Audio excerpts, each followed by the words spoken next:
Welcome everyone to my chess stream here. It's Monday on Twitch and lichess, 10 a.m. CET, Central European Time.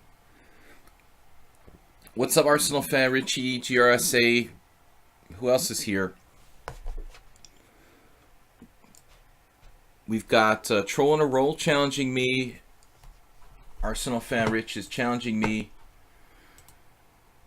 Morales, GRSA. I'm going to take subscribers first. I don't know if let's see, Richie's definitely a subscriber. I still don't know. I haven't checked my subscribers list to know for sure who's a subscriber and who's not anymore. Morales, I still don't know if you're a subscriber or not. Morales, I assumed he was a subscriber, then I wasn't sure, then I didn't know. We'll just default and say I think he is, but I don't know. I have to check my emails tonight and figure out who's a subscriber. Arsenal fan, what's up? You're still pretty tired. What's up? Troll in a Roll, Morales. Morales, I don't know if you're a subscriber. I'm gonna also try to move the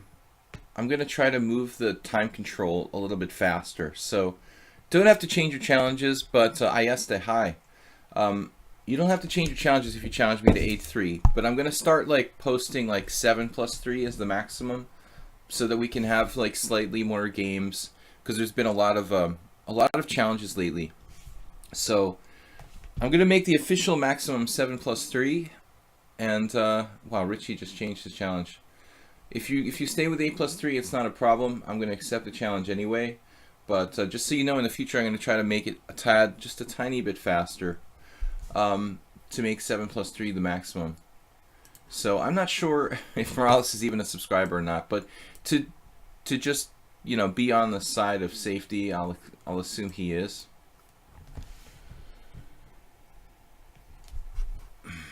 Somebody just sent me a message, but I don't really like to read my messages while I'm streaming, so I can't open another page. So if you want to send me a message on Twitch. Well, this is I'm only half awake here. I'm gonna try something kind of unusual with C3. Morales surprised me. Knight F3, D6, and then I played G3 because I'm still half asleep. But this isn't really, I think, dangerous against this setup. I should really play D4 or E4 or C4. Actually, all three. I think what I did, not establishing a central pawn isn't really dangerous. We did see something similar in a way from Morales in the simul yesterday. Am I happy with the new time control? I don't know if it's going to make a big difference, Rich, but every little bit helps, I guess. I thought about going for the bishop pair here.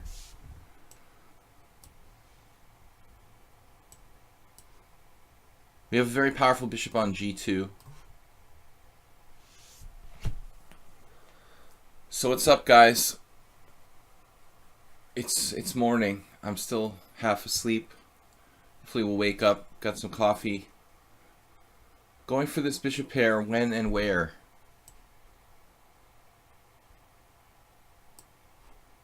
White squares are kind of weak for black. Arsenal, yeah, thank you for re-challenging. Does anybody, know what the message is about? It just appeared now. Could be something else, not stream related. But as I said, I don't like to read messages on the stream. So if you want to contact me, just contact me on Twitch. You can send me a private message there.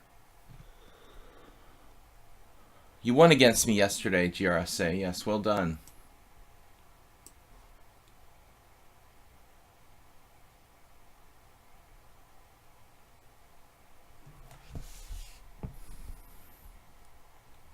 Yesterday, Morales played the Budapest Gambit with castling queenside, and it actually looked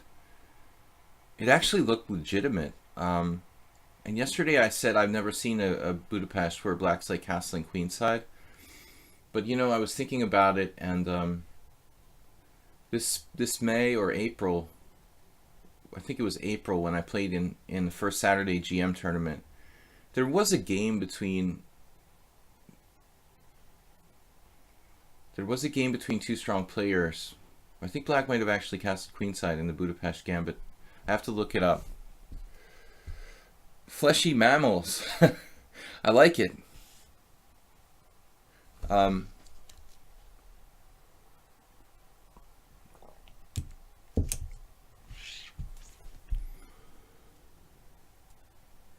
Yeah, some good and some bad games yesterday, Simon.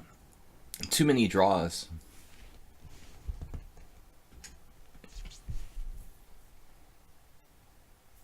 So we've got this very, very powerful bishop on g2. But we're not sure where black's going to castle. It's like a Pierce. It's almost like I'm playing the Pierce with white. I'm just like repeating myself. We're going to try to move the time control like 1 minute faster. So from now on, we'll make the maximum 7+3. If you have a challenge out for 8+3, I'm not going to force you to change it. Arsenal fan Richie's challenging me to 25+3. I like the new time control, Arsenal fan. Maybe another time. You're getting silly? Silly with the time control. Now what do I do?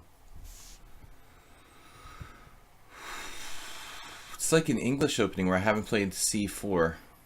This bishop doesn't really have a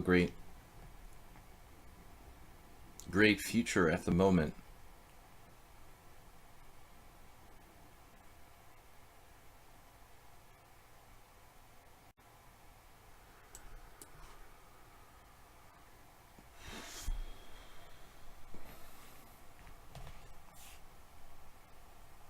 Looking at our game afterward, Arsenal says, playing through it looked hard not to end up trading into rook versus rook.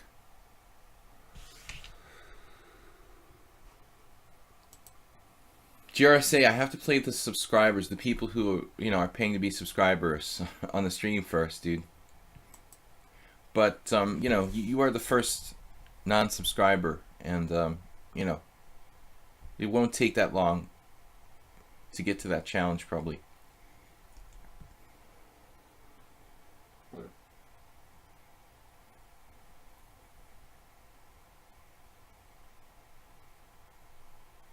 I didn't sleep really well last night. I don't know what was up with me.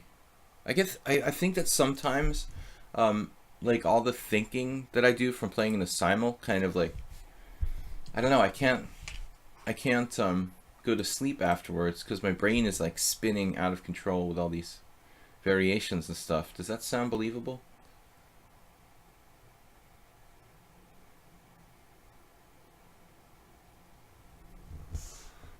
I have a strong move here.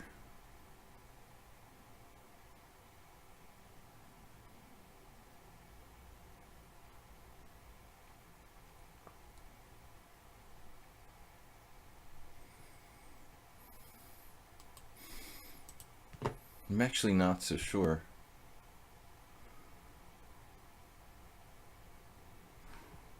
Well, it can't be bad to play this.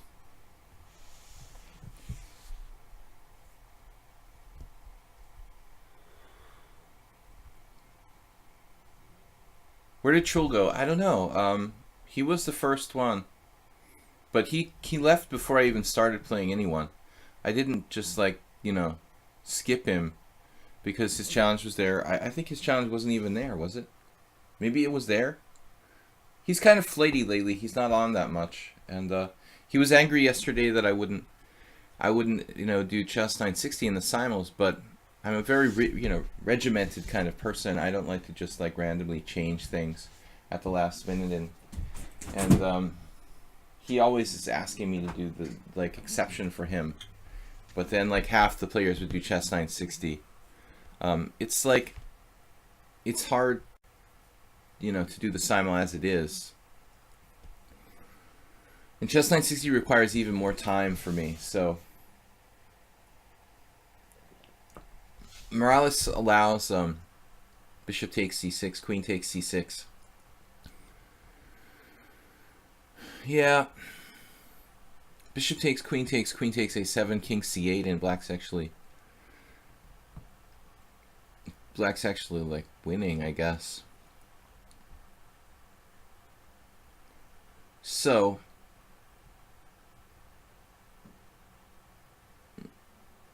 I guess I could always move my knight back. That's ridiculous.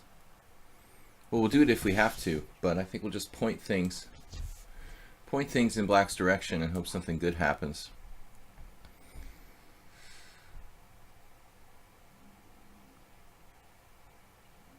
C4 is interesting.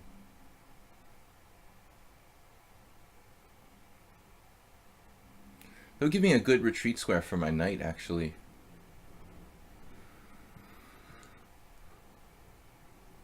There could be a problem with that, though. C4, knight to D4.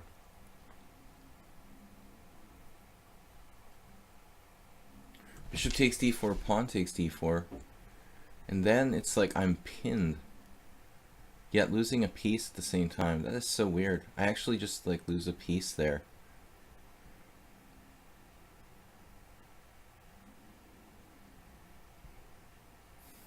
I think I just have to move my knight back to A3. There just isn't another move. Kind of sad. Bishop E3, exclam, triple exclam. So sorry. You guys didn't meet the cult hero Emery Tate. Triple exclam. Yo, occasionally I'll say yo, which means like okay in Hungarian. I just can't help myself. D5 a good move.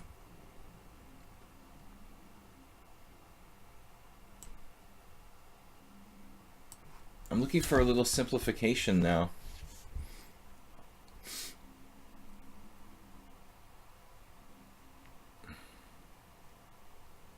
Knight takes G4, bishop takes E7.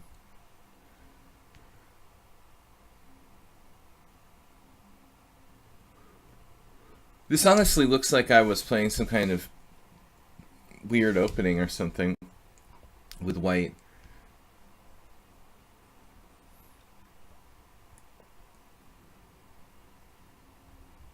Now what? Just knight C2. Should I chop on F6?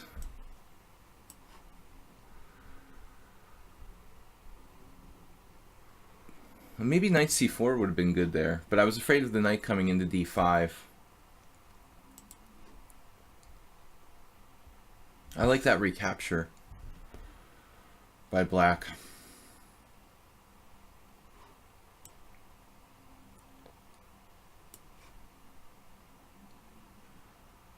B5, not a good idea for black here. I feel like white's better in the endgame here. Well, I'm not happy about doubling his pawns, you know, him taking toward the center with G takes F. That kind of improved his position a little bit. But I'm planning on castling queenside, and well, I was planning on castling queenside, but trading queens is fine. I mean, I'm a pawn up, so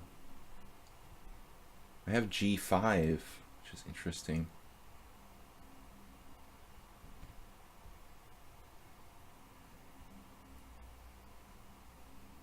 G5, pawn takes pawn, knight takes E5. Ooh, it's painful for black.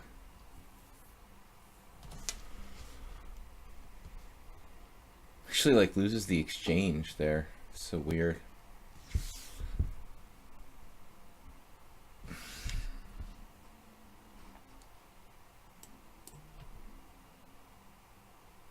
I didn't expect him to recapture. I thought he was going to take on C4.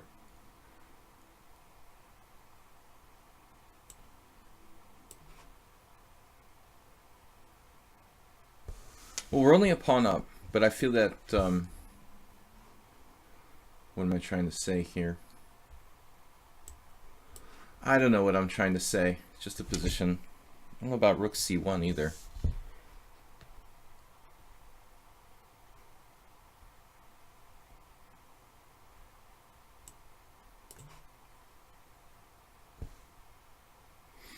Castles was probably a bad move. Now black has compensation.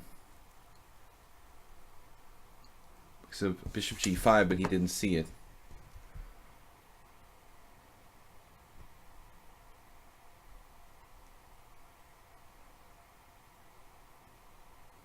His center is pretty strong. This is just got to be a mistake by me. C4.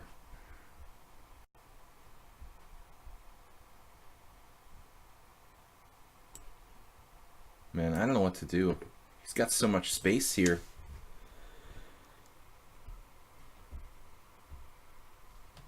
C4 was definitely wrong. Just not fully awake. And I'm falling down in my chair. Man.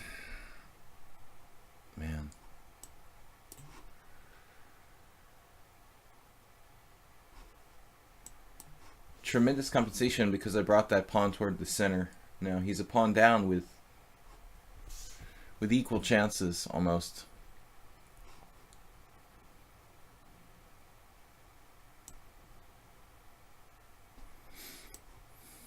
I can't afford to take on c6 because my h3 pawn would be too weak.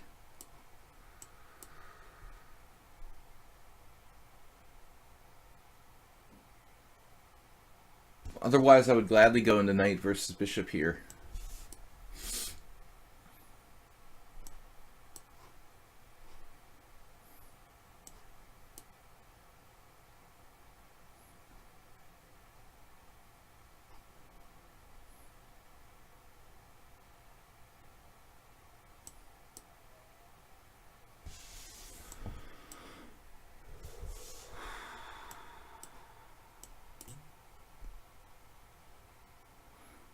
Just a blitz game now.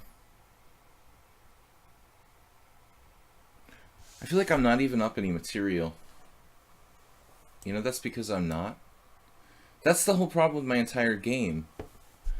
Wow, the whole game I thought I was a pawn up. Holy crap. And that's why my evaluation has been so messed up.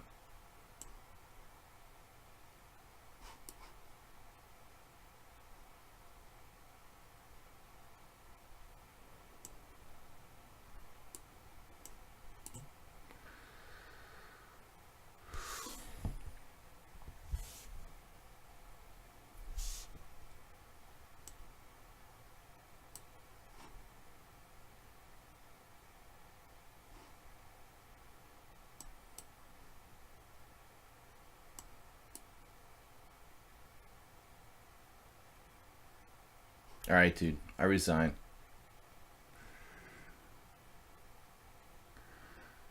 I was just worse this whole game at the end.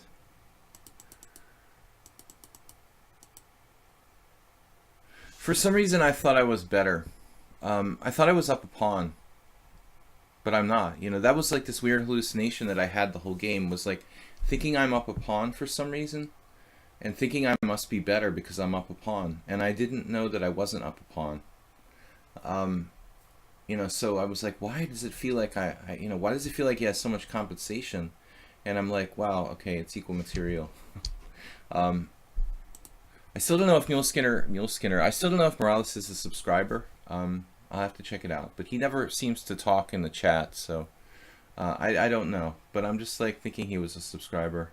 I may be wrong. Aldisto's up next.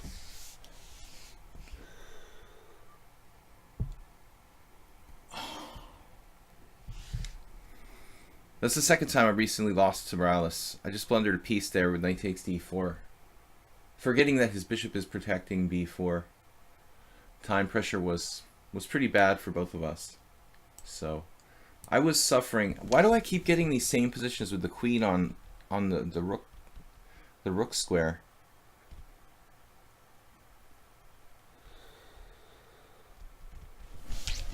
I'm gonna open the window here. It's like really high wind, super high pressure system. It was horrible weather yesterday, and I'm afraid to open the window because it's so windy. Aldisto with the Grob thing again. Why do we have the same position all the time, where we're fianchettoing our queens on h1?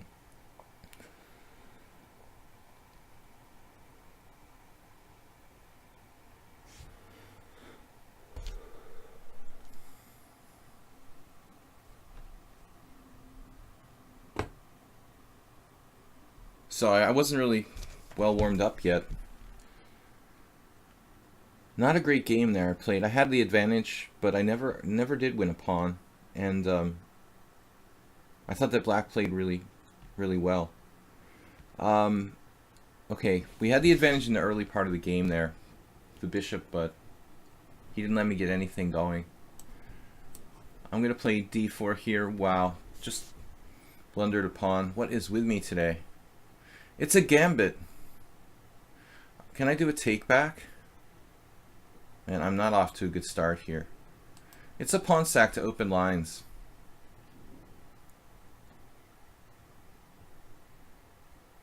I will gain some time on his queen.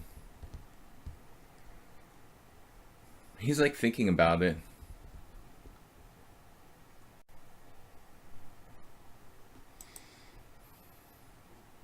I think there's something wrong with my brain.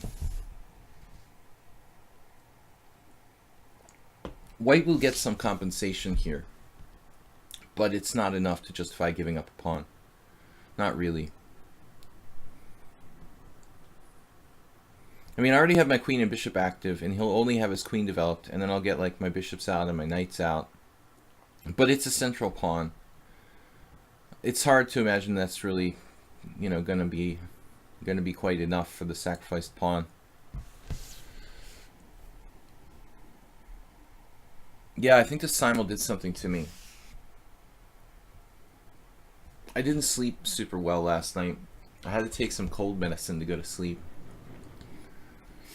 Don't really recommend that, but I was totally desperate. He did not take the pawn. I don't know if this is out of like generosity or just like overly cautious play by black.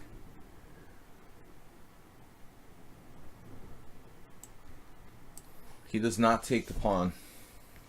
The other possibility is that there's not enough oxygen in the room because I had the window closed. Maybe my brain is... Maybe the brain is short of oxygen. Just open the window.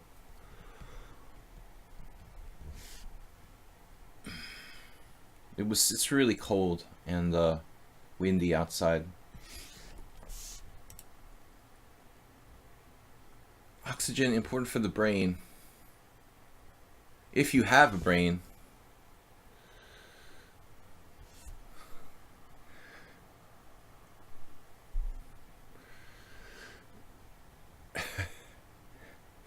Wait a minute. You take cold medicine to help with lunch? What? What is that? I understand cold medicine to wake up and to go to sleep, but cold medicine... It's cold medicine to help with lunch. I don't understand that part. I was totally desperate. It was like 3 o'clock in the morning and I was like, God, I've got to go to sleep. What am I going to do? It's like, I'll just take like a NyQuil.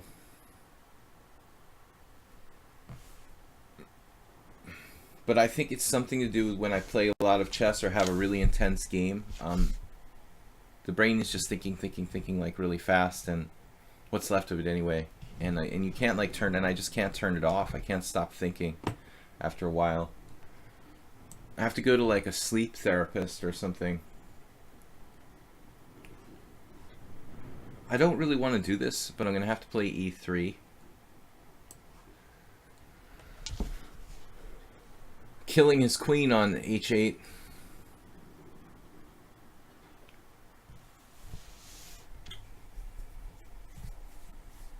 Copying a buzz makes lunch taste better. I didn't really feel much of anything from it, actually. I'm not sure it even helped, but...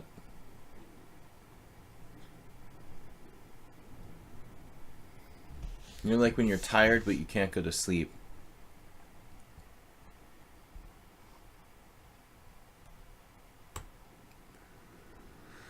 It looks like he's taking aim at my c2 pawn. What if I castle?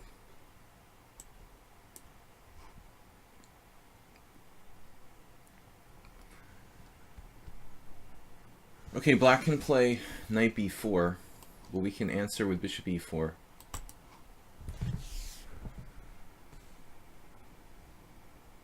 He doesn't have much of a center. His pieces are decent. Aldis still really has very good understanding of piece coordination, which I mentioned several times. Several times recently. Chess 960 is a great training ground for piece coordination. I think he should have taken the pawn. I'm sorry, but I did not intend to sack a pawn on move 3 or whatever. Now he's taking on e3. I would think that would help me, though. This capture on e3. Unless he can target this pawn on e3. Lost the time scramble against Mule. But I want to say Mule Skinner. Accounts that start with M and are from Spain. But actually, no. I think... Now I don't remember. Just Mule Skinner is from Spain. Wasn't, the guy that I played in the first game, he's not from Spain, actually. I've been thinking he's from Spain, but he's not. It is awkward to defend that pawn on e3. Black's big idea here.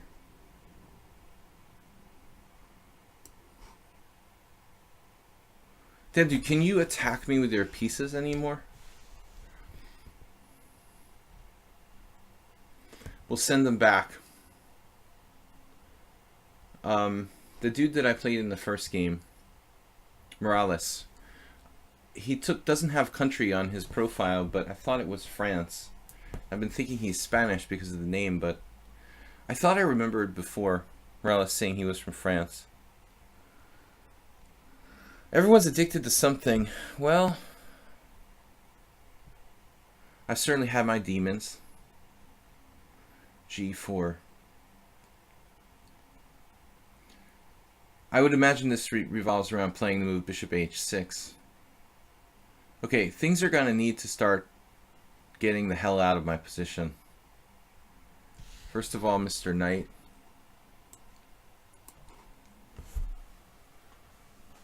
Get the hell out. And then we could try to win material with like bishop d5.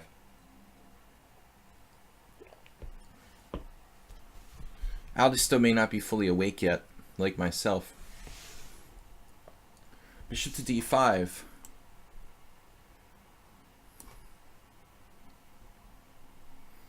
It does leave a very dangerous...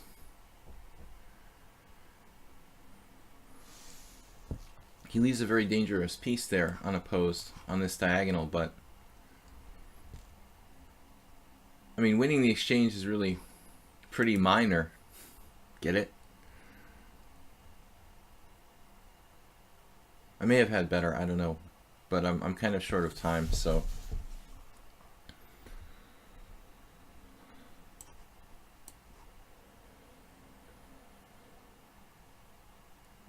Don't play king b1. My game with... And I can't remember anybody's names at 10 o'clock in the morning. God.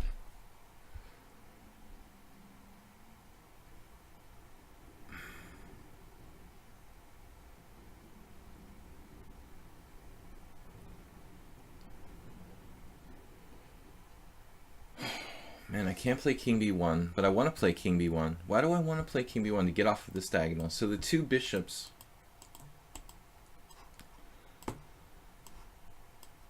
raking these two diagonals creates constant issues for me.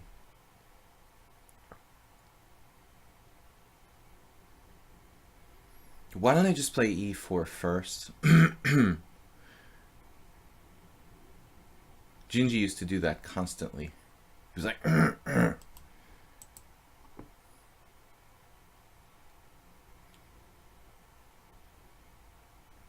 He's just going to come back with all those pieces again. Now I've won the exchange, but lost the initiative. Exchange is overrated. I kind of feel like I made a mistake taking the exchange. Damn. Knight back to d2, maybe defending. not such a bad idea. Looks ridiculously passive.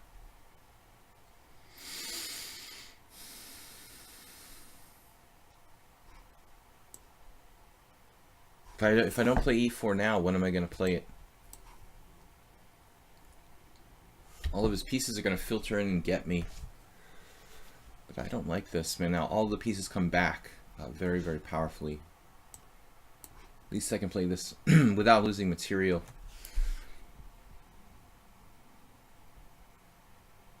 What's up, everyone?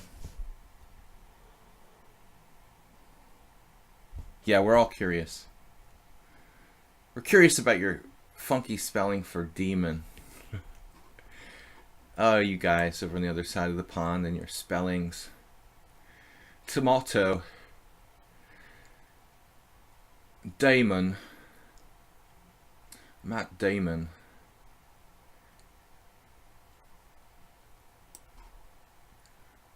Oh no. Combination. Look at those pieces just trying to get me. There it is, the b5. He doesn't castle. Whoa. Alright, we're just going to try to... What are we going to try to do? I can play knight d5, actually. The other side of the pond. Aldisto is attacking me with everything now. I'm going to lose on time. Wonderful. This is just what I was hoping for.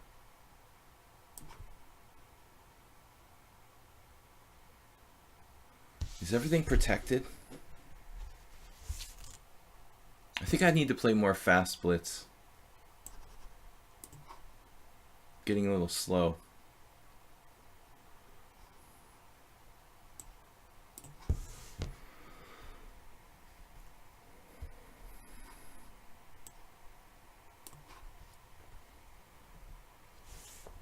Whoa.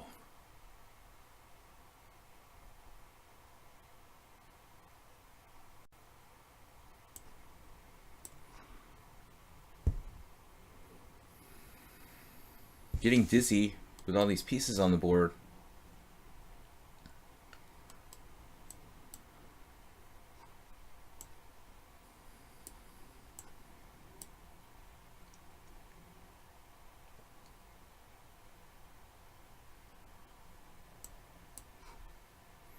He's finally running out of ammunition.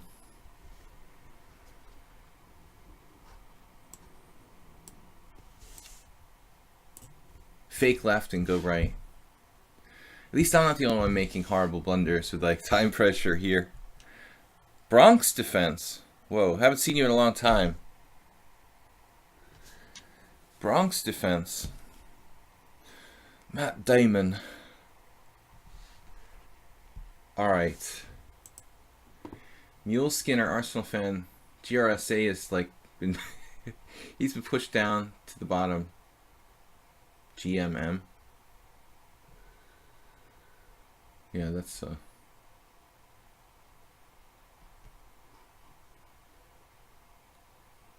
Mule Skinner back for more trolling. Mule Skinner, not you, Mule Skinner. Arsenal fan. Let's play this game with GRSA though. I think he has to go to school soon. So we're gonna get time to play that game. Mule Skinner, Arsenal fan. And then GRSA. What time did you say you had school, GRSA? We don't want you to be late, man. I'll make sure you play with plenty of time. You have to go, let me know, and we'll take the challenge. The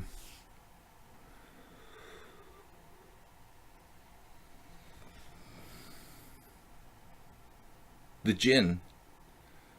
You're thinking of the genie or Jinn. Jinji Hashvili.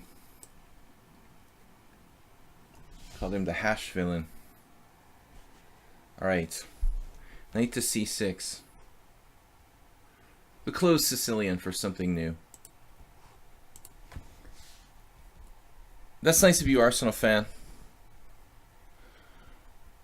So, GRSA, skipping school just to watch the stream.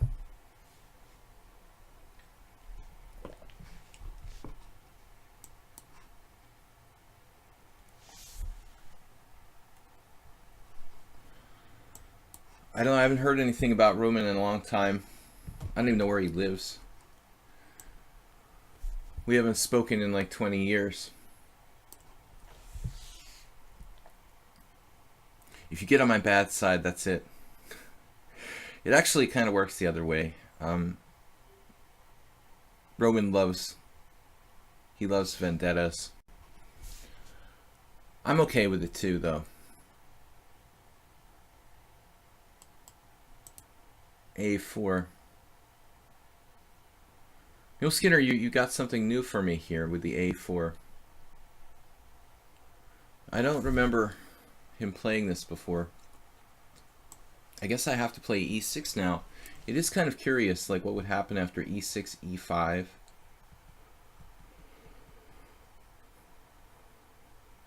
E6, E5, 97, 94. It's like something out of a very old chess book.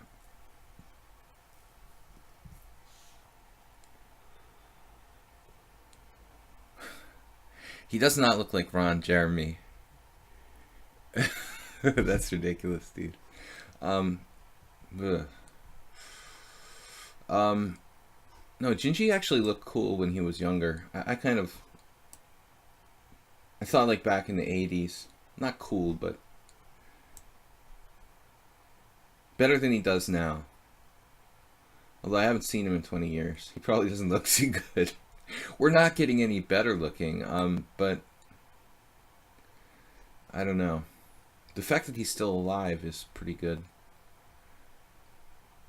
Maybe b6, bishop b7. Sometimes I've seen this kind of idea. This will cover the e4 square. I was worried about knight e4, so let's deal with that problem. And then make it possible for me to play like a6 maybe and stop the a5 lockdown on the queen side.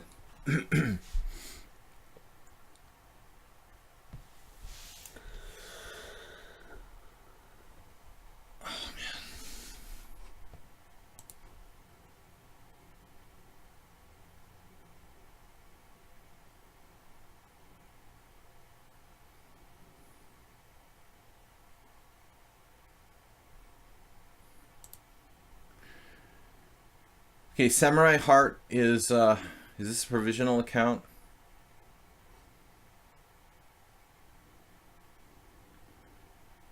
No. Okay, chess 960 is cool. You can also challenge me up to 5+5 with the chess 960. Arthur GRXY. So we're gonna play GRSA next, then Arsenal Fan, and then Arthur and Samurai Heart. Arthur's challenge is too fast though. I know Arthur didn't get to play yesterday. He's like making the challenge faster, but Arthur, can you re-challenge me to like 5+3? I don't want to play 3+2. I know it's the official FIDE Blitz time control, but we need 5+3. Listening to Metallica. Do you have the Zen mode turned on while you're doing that? Black Hole Sun. Can I play e6 yet? I think I can. All right.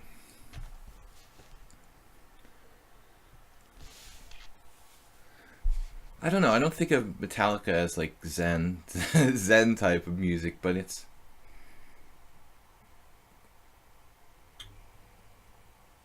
pretty inspiring. The Soundgarden. Oh my god. Why did I think it was Metallica?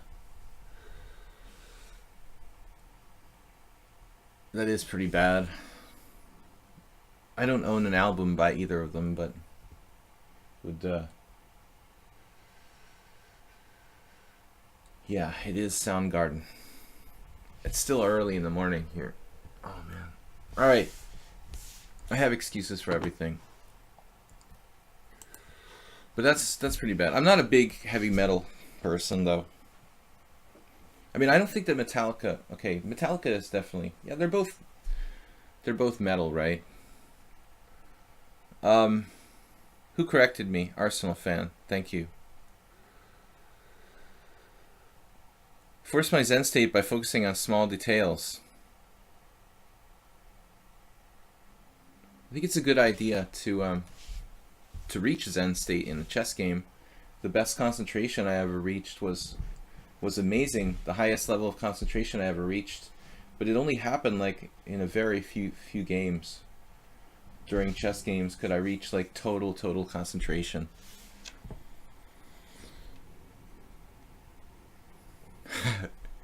Arsenal Fed, you're like, Metallica were pretty helpful when I moved out for the first time. You mean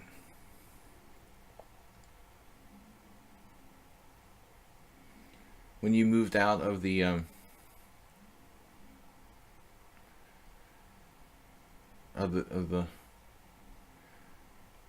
where exactly are we talking about here? Knight e5. Knight takes b5, a takes b is probably not that bad for me. Knight takes b5, knight takes b5, and then d6. And then knight c4, that is messed up. So I have to play knight takes b5, and then I'm screwed, basically. Knight takes b5, and I'm just screwed. That's weird. And he's threatening to take on d7. I've never seen anything quite like this before. Awkward moment. I have to play knight f6, which isn't really what I wanted to do.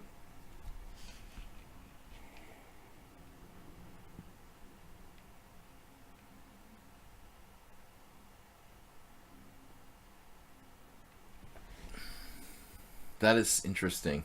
Wow.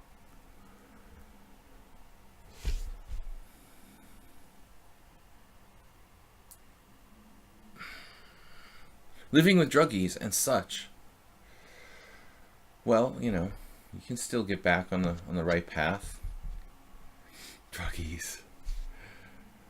I'm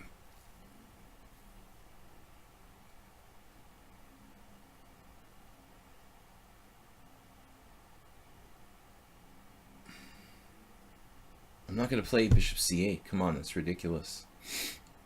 Knight takes b5, knight takes b5, king e7. Damn it.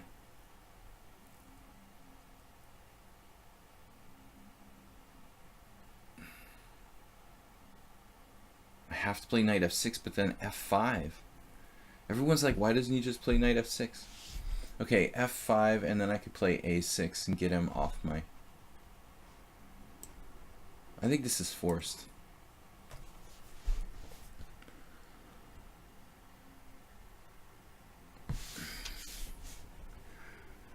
All right.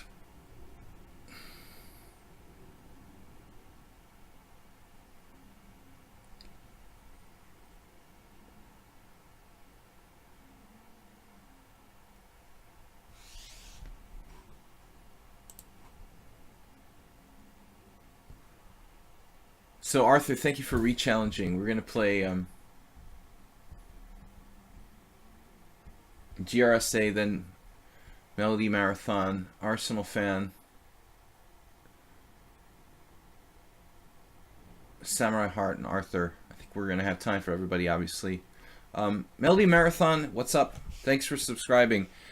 We are gonna like try to replace the 8+3 with 7+3. So if you feel like it, you can replace your challenge with 7+3 instead of 8+3, just in the interest of trying to get more streams, more games on the stream.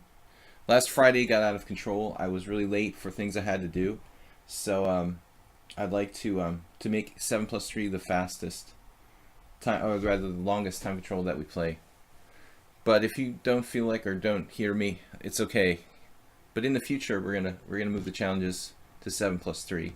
Okay, knight to g4, taking the pressure away from Mule Skinner. This is a strange move. I did not anticipate. I don't understand why he would do that.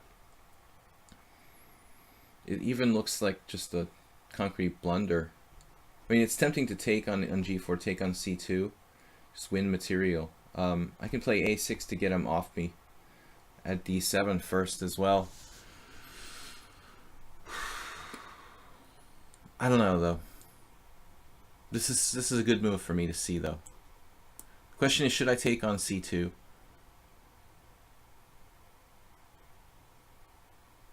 It's also possible to play a6, bishop c4, d5.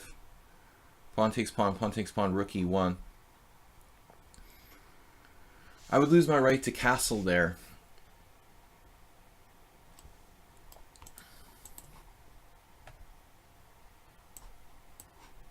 Normally I'm not a materialist, but this pawn looks just too important here. It's like the base of his pawn structure, the base of his pawn chain.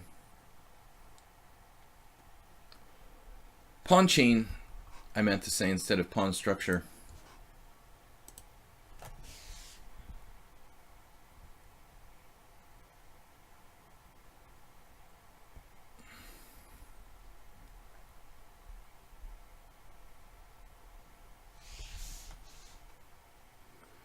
Yeah, I don't know why he pulled his knight back to g4. It just doesn't really make a lot of sense.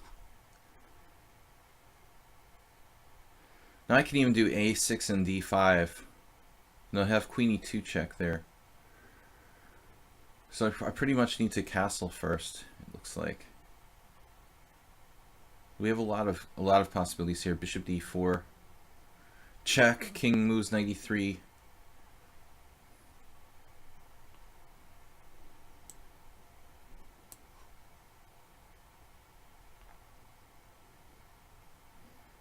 I could even allow like take rook e1 or queen e2 check.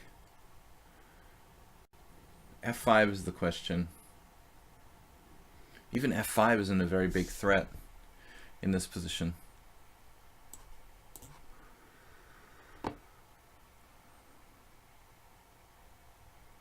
Just gaining the dark squared bishop should be enough. I don't even have to castle kingside. We're just winning. How do you tell a good ending from a bad ending when you assess whether to go into it? Well, I mean, obviously, you know a lot of the answers to that question. Basically, you're assessing the position. I mean, it doesn't matter if it's an endgame, a middle game, or an opening. I mean, there are kind of principles by which we assess positions. And as I said to all my students, the single most important thing you can do is to evaluate a position. If you can evaluate the position, tell me like who's better and why. That's going to give you a lot of clues as to like what the right plan is. And that's more or less how we can find the right plan. So pawn structure, you know, mobilization of the pieces. Not so much in the end game, but in the opening and middle game, you'd be talking about like control of the center. King safety is important in some end games, not that important if there's only like one or two pieces on the board. Distribution of the pawns. Of course, in the end game, like pawn structures being like, pawns being further outside start to become important. Whereas in the middle game, like having pawns in the center maybe. So I think that's one of the biggest single differences, that the outside pawns start to become more valuable. Although, ironically, right, like a lot of rook pawns aren't really valuable or have some kind of serious handicap. Clues. The most important word is clues. Killer knight. There's no killer knights here. There's no such thing as killer knights. They're just misguided.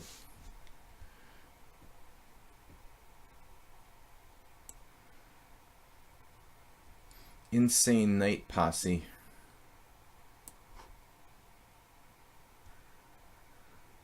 This is like literally like setting myself up to get crushed.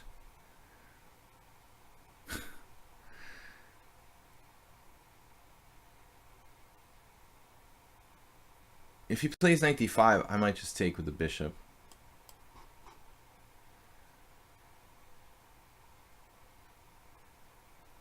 I should have thought about queen c7, I guess. Then my king might get trapped in the center. You might even be able to castle kingside here. Though it feels dangerous. My plan was to castle queenside all along, but How to make it work. If I had more time, it would be no problem. We're a little bit short of time.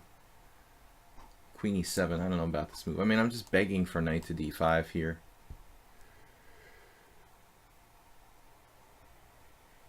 Preface. The preface. All right. Which way did he go?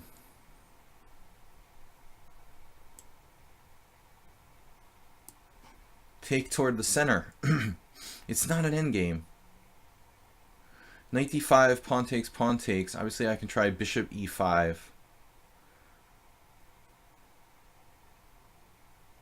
Then he has some nasty tricks.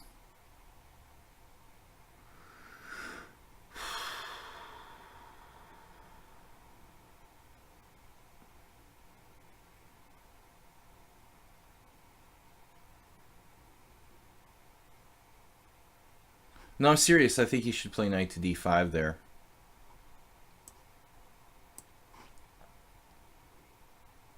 It probably works.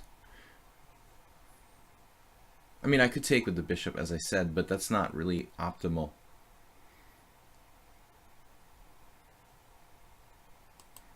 Here we go again. And I could take here. Does that amount to an exchange sacrifice or something? This is actually a good situation to do an exchange sacrifice for me. He had knight g5 there.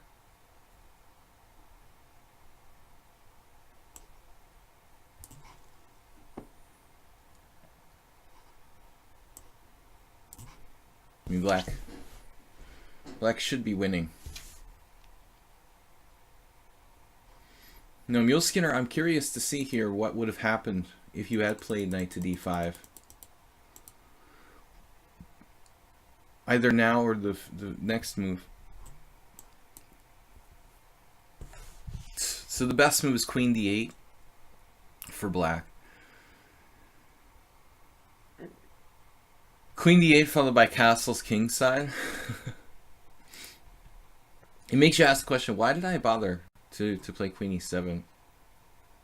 The computer just cold-blooded castles kingside. h5 was another move I wasn't sure about. But now knight d5 is really strong. Apparently I took the wrong way here. I have to be able to play f6, I guess. If I take this way, he sacks a piece. I can take it and then support it with f6. No, this is winning for white.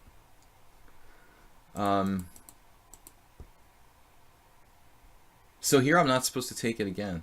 Wow.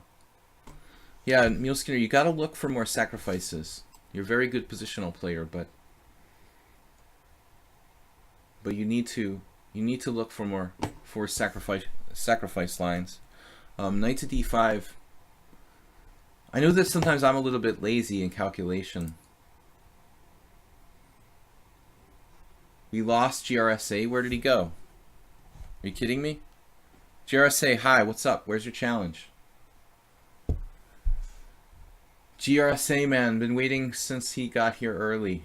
Black Horse, please change your challenge to something like 5+3. Arthur re-challenged. Raging Tiger. Raging Tiger, if you can, change it to 7+3. That's our new maximum. GRSA, man, come on, dude. Where's your challenge? We've got time for one game. Wow, you almost finished.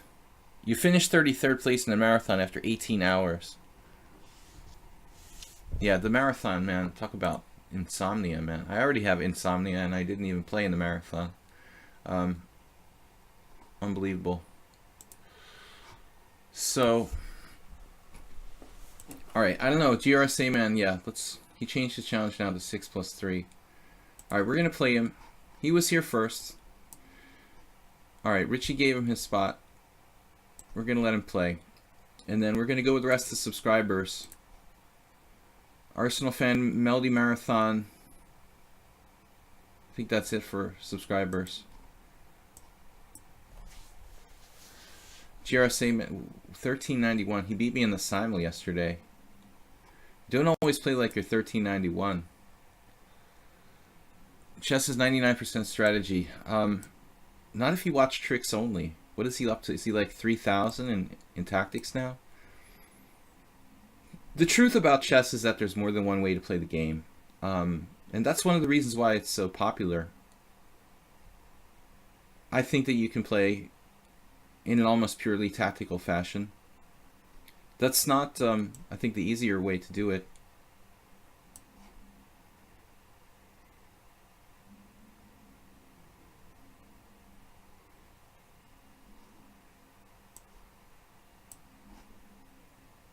It's a kind of Benoni.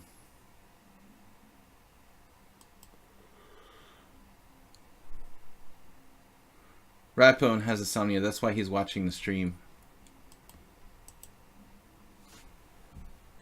We lost some bad games in the simul yesterday. Was that you, Rat2? There was somebody named Rat something that played a really extremely strong positional game against me, then eventually trapping my queen. Was that Rat2? You're not related to Rat2, are you, Ratbone? Rat2 from the simul last night? Against Rat2 in the simul yesterday, I should have gone in like opposite color bishop position, which was like lifeless, slightly better for him. But instead I tried for more and got lost. GRSA thinking forever here. I guess this is sort of a forced transposition to some kind of Benoni where I haven't committed my pawn yet. It could go to either e3 or e4. There are variations with both pawn moves. Sometimes they try to do like b5 sacrifices, which aren't always successful. E6, b5. This idea could have been played. E3 for me. E3 is safer than e4.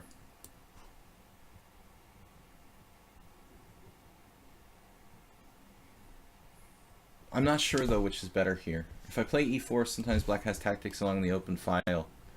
So playing it safe.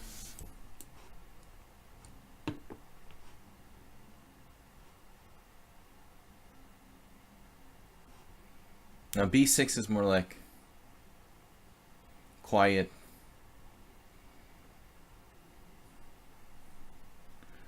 kind of safe setup for black as well. Just trying to trade pieces. GRSA do 1300 doesn't seem like an appropriate rating for you. I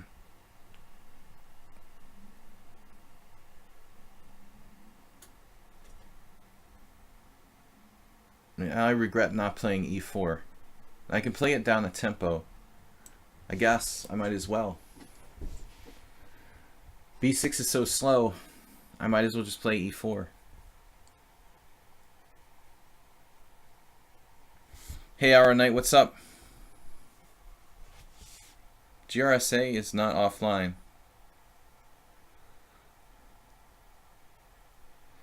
Crostino, there's subtle differences, definitely. I mean, the difference between players is very subtle as far as ratings, though. Bishop b7 is a weird move. The whole plan is to go bishop a6. I think, you know, I'm just giving him the credit of having this grandmaster type strategy, bishop a6, to trade pieces when you have less space. It's a classic Benoni idea, but he went wrong with bishop b7. You know, everyone's different. It's impossible to define like what's the difference between a, you know, 1500, 1600, 1700. It's very, very subtle. You know, sometimes it's hard to tell the difference between players with a big rating, you know, like 500 points. In one game, they may not seem that different. The differences are very, very, very, very small, actually.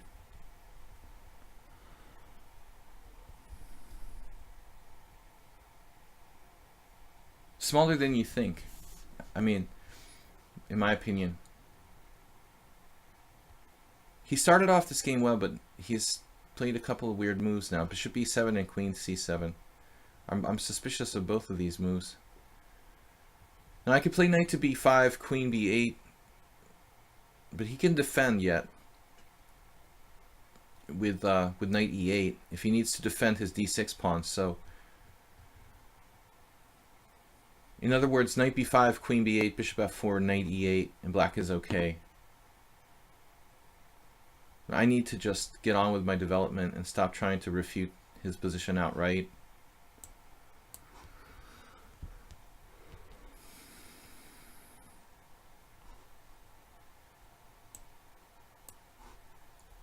This is risky, f4. But the position is a lot like a four pawns attack.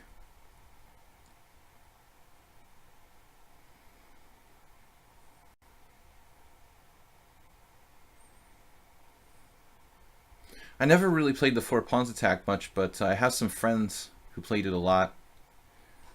And against the Benoni, King's Indian. If you watch other people do something, that's almost like doing it yourself.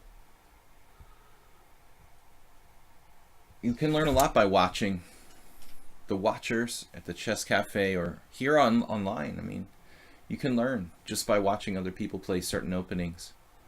It's not quite the same as doing it yourself, obviously, but... So GRSA select, this opening is pretty subtle. I don't think that 1300 is possible. The black side of the modern Benoni.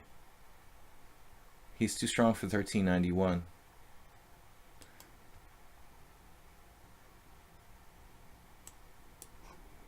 He also beat me in a very, very convincing game yesterday, playing like 1800 or better. But I hung a piece at the end, but that wasn't really the point.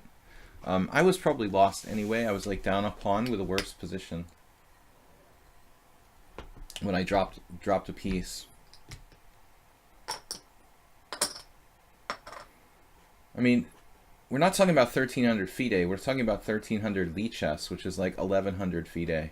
You know, which is, if you consider there's about a 200-point difference. You know, GRSA should be not really knowing any openings, missing all tactics pretty much. But he seems better than that.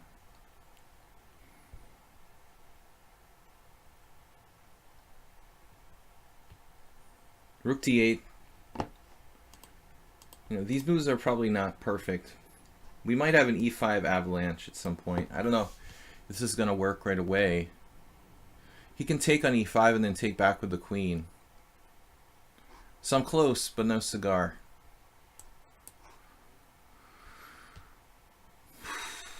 Sealer sweeper, sacrifice e5 followed by f5 can be played sometimes.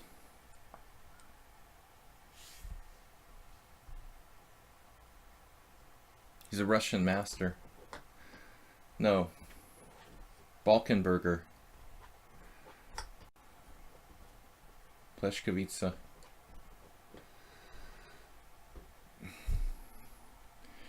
He's not a Russian master, he's a Balkanberger.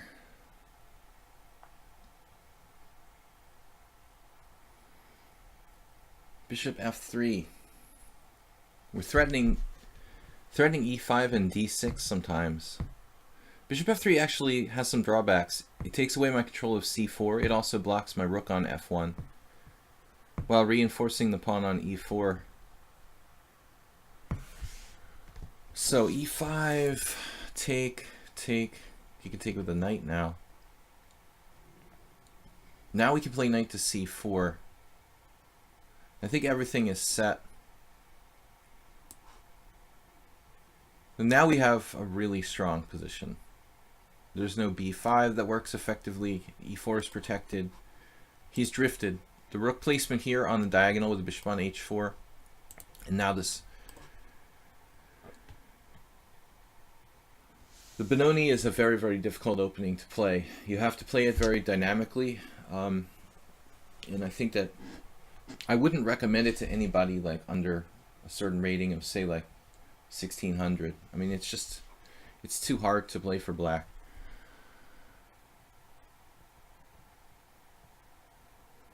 guess he can sack an exchange or something. Pawn takes pawn, pawn takes pawn, rook takes e5. Then I have bishop g3 maybe. I also have d6 here. I'm not sure it does anything.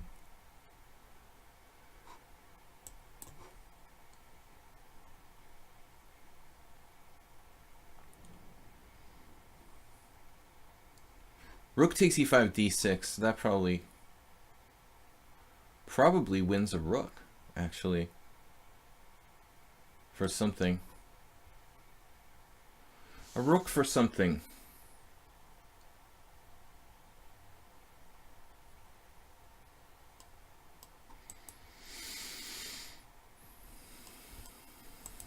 Well, I don't know which way to take here, honestly. Everything looks good. So GRSA melted down. I was scared in the opening, though. He does usually play the opening well. Yesterday, extremely well. Oh, this is getting tactical now. Rook takes f7. Queen takes, bishop takes. Rook takes, rook takes. Damn, dude, he like gets enough material there. I think I actually have to pull this back. Still in the game. Can pin me. I think he's just down a piece. I mean, I can always bring my knight back to e3 and defend. Faustino, I don't know. There are just too many questions. I could take the rook on d8 as well. I mean, I think it's like, you know, 6 of one, half dozen of the other. Most likely there are two solutions to the same problem. Now he's kind of fallen apart.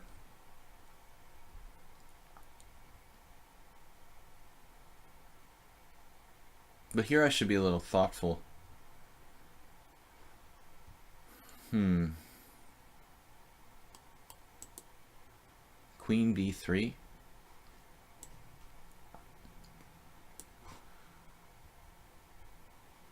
Getting out of the pin. Faustino, like Faustino. I like Faustino. He lost his queen.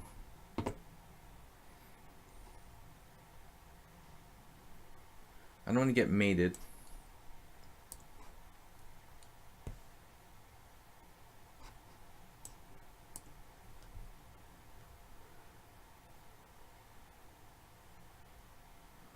I didn't play this optimally, but it's good enough. We are up a queen for a knight.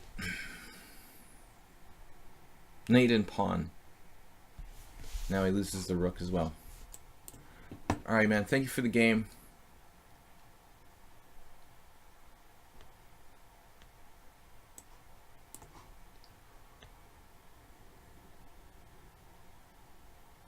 Where's the mate? Has to be a mate here. Queen e2.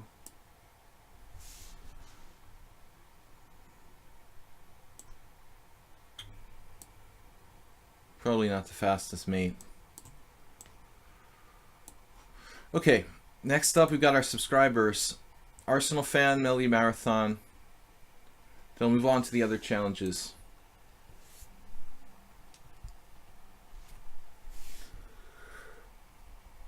Yeah, well, I mean, it's a really tough opening, the Benoni. Again, I think you got to get to a pretty high level to be able to play the Benoni. I never could play the Benoni well, and I'm, you know, international master. So sometimes we have to play it out of the King's Indian. But I have to say, I tried to play the Benoni. You know, not so much by a Benoni move order, but the structures are really hard to play. Maybe I'm just not enough of a tactical-minded player. I don't know. I have a good friend who plays the Benoni.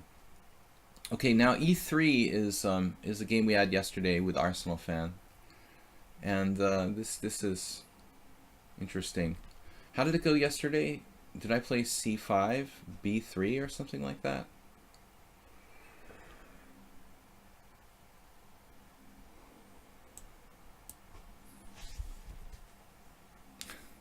I'm going to play g6, man. If you're going to play e3, then I take back e6. And I think you might actually find some games in the database, although it looks ridiculous to play e6 and g6. If white's going to play this like rock solid type of setup, I think that a double fianchetto or something like that for black is really, it's in order. White's setup is inherently like a little bit passive, so we can afford to take our time. Now, Arsenal fan playing knight c3, that's pretty aggressive. Sometimes you might prefer the knight on d2, not to obstruct the bishop on b2.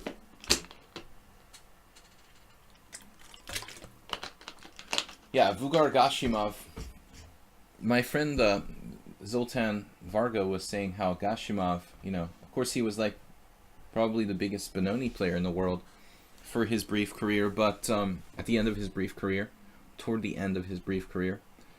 But not only could he play the Benoni well, but he basically, like, Varga was saying how he had like 3 different variations in every line. Like, it wasn't like he had just like one line.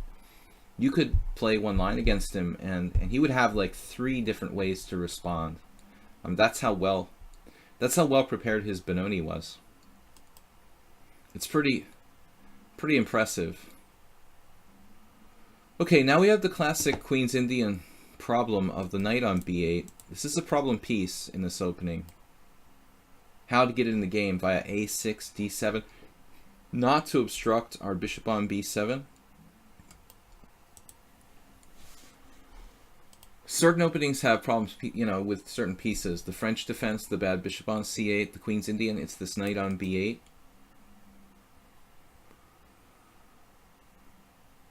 I'm just thinking, you could do something like a5 and knight a6. Not really inspiring. More standard setup is d6, knight d7.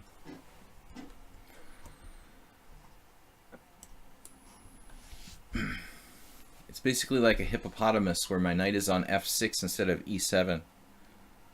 The late Korchnoi. The ice cream sandwich Dutch is the name of an opening. I guess opening names are, you know, they're not exactly patented, so there is no official organization in the world that that names chess openings, so you can have multiple names for the same thing.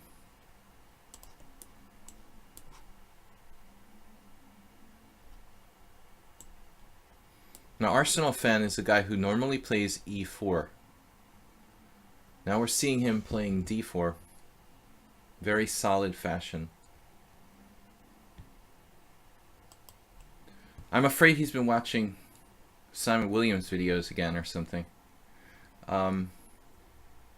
This has the smell of like a system for white. One of those system openings. Like the London system. Simon Williams teaches the Coley-Kaltnowski. Or is it just something that you found on your own, Rich? Stonewall was my first opening too. I really it was a disaster. The Stonewall attack, thanks to Andy Soltis, one of his worst books ever. Soltis has written some good chess books, but he also published some garbage. Like this really basic book on the Stonewall attack, which was like not the right way for me to go as a beginner.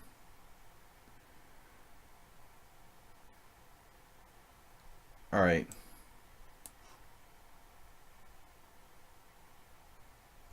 Unfortunately, sometimes chess authors, even very good ones, just start publishing books just to make money. And there was this really, I think it was Soltis, really bad Stonewall attack book. I didn't understand what I was doing, and I was just playing these primitive moves like f4, d4, rook f3, without any real concept of the strategy in the position. Such a solid setup for white. Eventually I should play c5. Basically I'm playing like a Reti type of thing with colors reversed here. I mean, eventually I'm going to have to play d5 or something. I'm surprised. Well, he hasn't played e4. You know, he could play e4, but then he creates weaknesses in his position. So we're kind of like playing a game of chicken here. Like, who wants to commit themselves and who doesn't? First opening the Joko, but the Joko is a good fundamental chess opening. You know, the Stonewall is like an opening that, you know, features a very static weakness in the position. You know, the Joko is like probably like one of the oldest chess openings and just makes a lot of sense. Actually undergoing a renaissance now as we speak. No one wants to play the Spanish anymore. Everyone's playing bishop c4. Okay, the Scotch is something else. The danger with the Scotch is that you risk getting like behind in development with white, I think, by moving that pawn with d4. Another opening I wouldn't really want to recommend to beginners. It's just too easy to fall behind in development with a Scotch. Or get your king trapped in the center. You really have to know what you're doing. I think the Joko's good. But Rich is moving on to d4 after being like an e4 player. He's playing a very, very solid setup. This is frustrating for black. You know, he's just setting up his pieces on rock solid squares here. I don't really know where my rooks belong in this position. I guess I should play c5.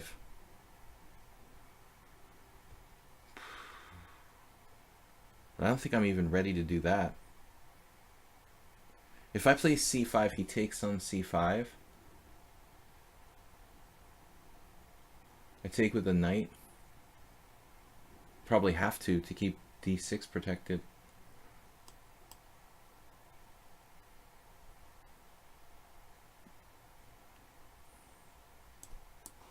Okay, well, this is normal kind of ready idea. Reti recard. I guess I'll have to take with the knight. If I take symmetrically, it's insipid. If I take with the b pawn, I guess I could take with the b pawn actually, and then play d5 with hanging pawns.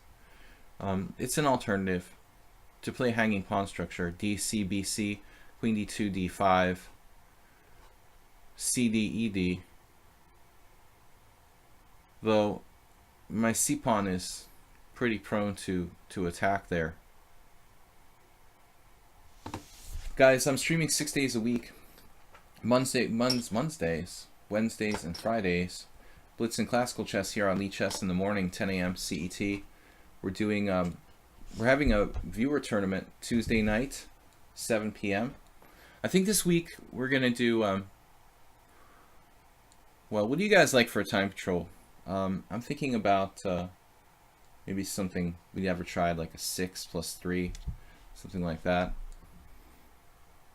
Knight e1. Knight e1 is strange because there's tension in the position. Normally I don't like maneuvering when there's tension. Okay, I've got not a lot of time left here.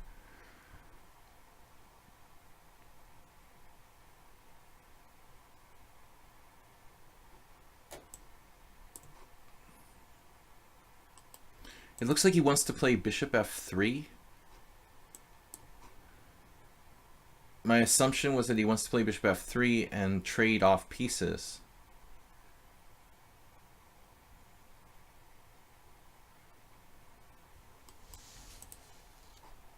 Does have a decent square for the knight, maybe on d3. But I'm trying to fix him with the pawn structure weakness. He didn't have the knight to capture on d4.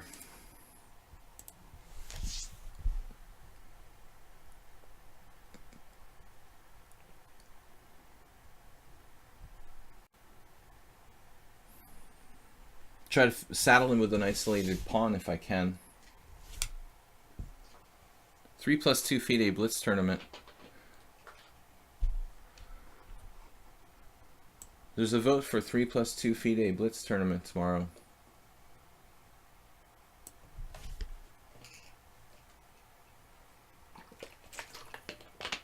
I did 5-5-0 before, so 3.2 is pretty much the same as 5-0. Official FIDE time control. I think last week it was a longer time control. I did 7 plus, either 7-0 or 7 plus 2. Guys, let me know what time control for tomorrow night's tournament.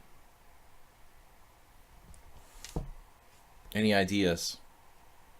Unfortunately, the maximum is 7 plus 2.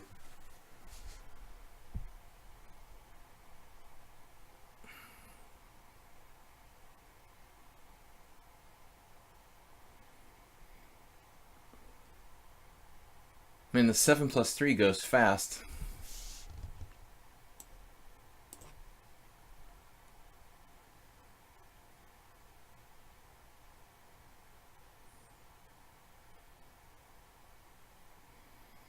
I was thinking about bishop h6 at some point.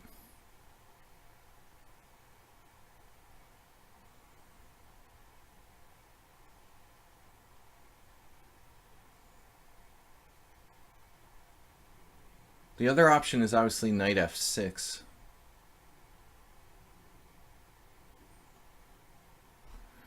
El Clasico.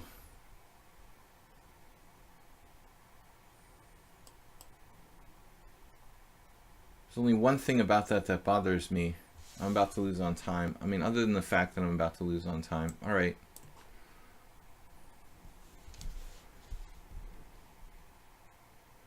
We have the same structure as yesterday in our simul game. No, it's a little different. It's a little different. Bishop takes c1, bishop takes a8, bishop takes b2. I don't really like that. This was the plan.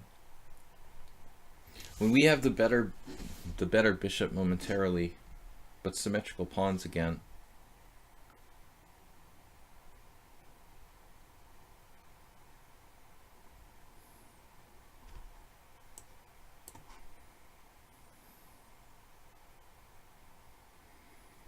Not a lot of attacking chances. That's why I moved my f rook to c8, so a6 would be hanging on queen d3. I'm not sure about this though. Offering him a pass pawn to unite my pawns. No, I don't want to trade. I can't afford that. Not going to trade your bad bishop.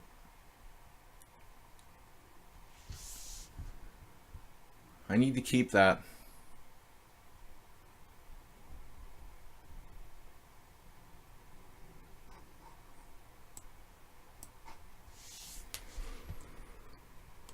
Small advantage for white.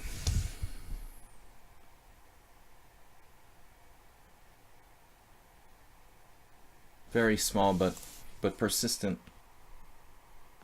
I wonder if I should have played bishop f8 instead of bishop g7 though.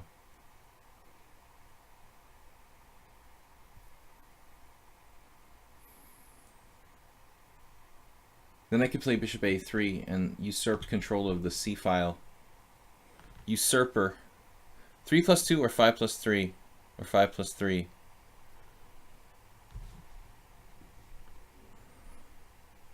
Gregory Usurper. Oh, wait, I have an idea. All right. Good ideas are hard to come by. Another good reason for the f rook. You free the e6 square. Oh no.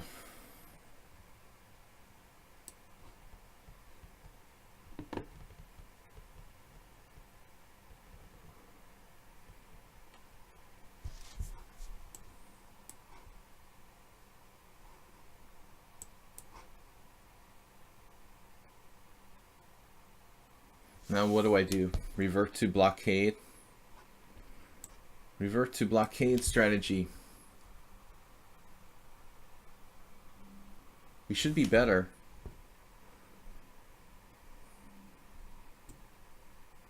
His pawn's a little bit weak.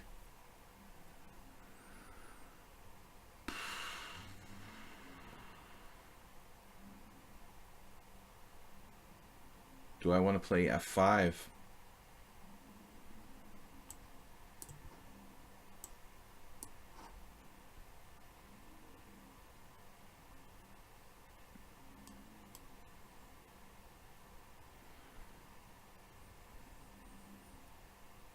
I feel like I'm a little bit better here,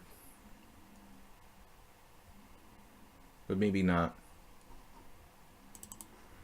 All right, he offered me a draw a minute ago. I think I'm like a hint better. Maybe not. I don't know. It's 0.1, 0.2, 0.2. But not easy to do anything. I really thought you would play rook c1 and try to trade the rooks. Then you might lose the pawn, though.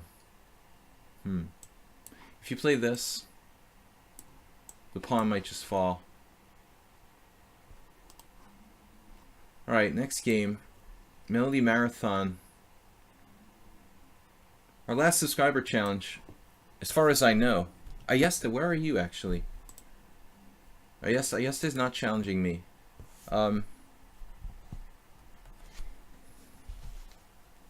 3 plus 2 or 5 plus 3 for tomorrow. Alright, I'll decide.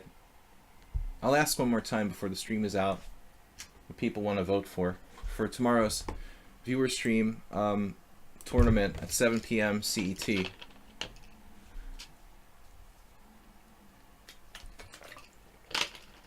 Well, Arsenal fan, we have a lot of challenges, so I don't mind, you know, accepting a draw in a drawish type of position where I would normally play it out against someone who's lower rated. I might have some kind of tiny advantage there, so. But since we do have a lot of challenges, I'm really not, you know, inclined to have to like draw blood every game.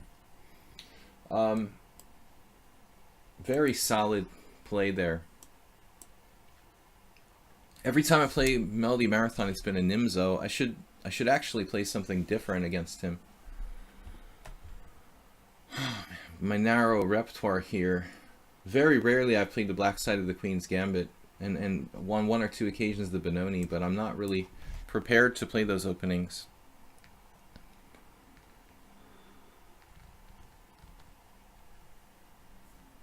Well, I mean, black could even go wrong in that ending, you know. I mean, I'm just microscopically better with black. You could even potentially win. Who knows?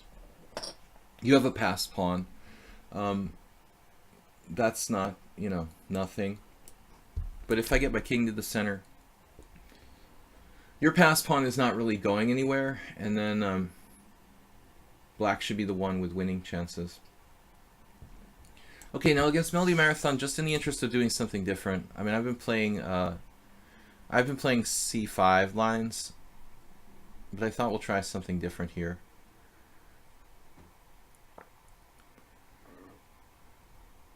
I lost to Yuri Shulman once.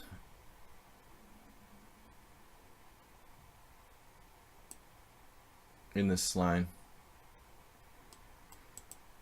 I can't remember if Shulman played knight f4 against me or what.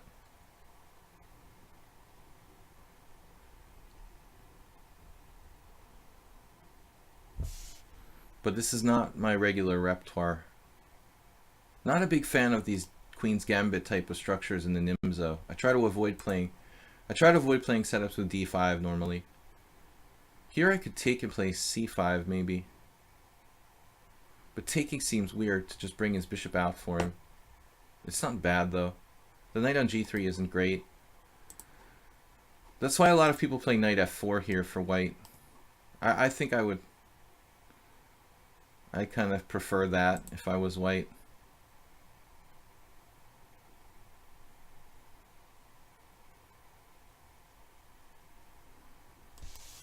I'm not I don't know, I just don't really recall how I'm supposed to play this. I'll just play it like an IQP position. He's acting like this is main line.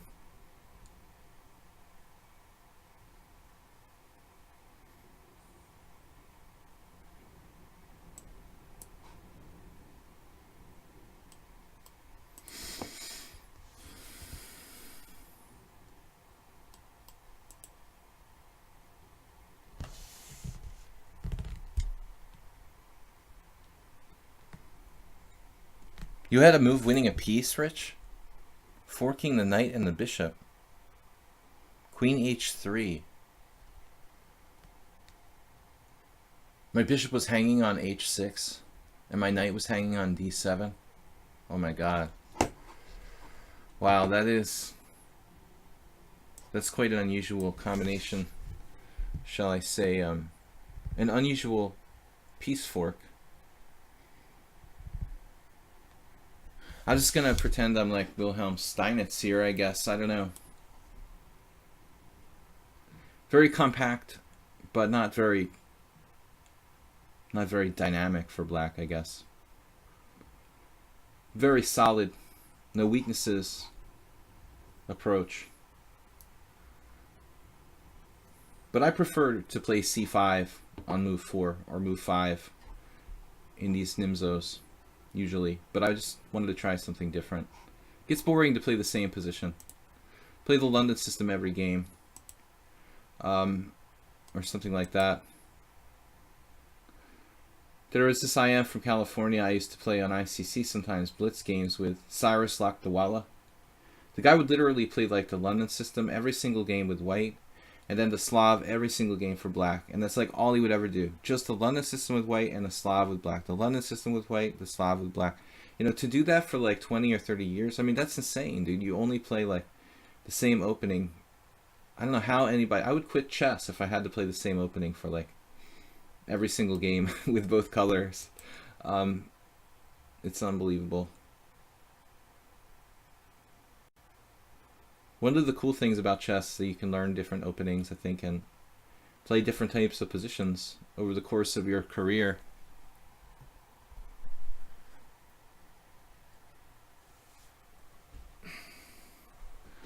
The line that Richie played, it's 100% the Zukertort. You know, it's the Kali Zukertort system. Yusupov played e3 a lot. You know, Yusupov would play d4 and e3, move 1-2. And sometimes bishop d3 on move 3. So I guess, you know, if you do a very specialized move order, some people might even call that a Yusupov or something. Who knows? I never heard of anyone, you know, naming it that, but it's possible.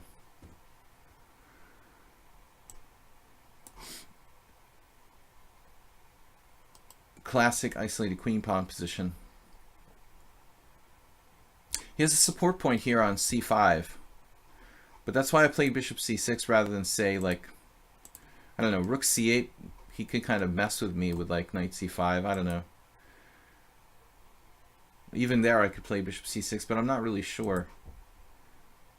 Now if he plays knight c5, I guess I would just trade it off. Try to trade it off. But I've got to be careful about how I do that.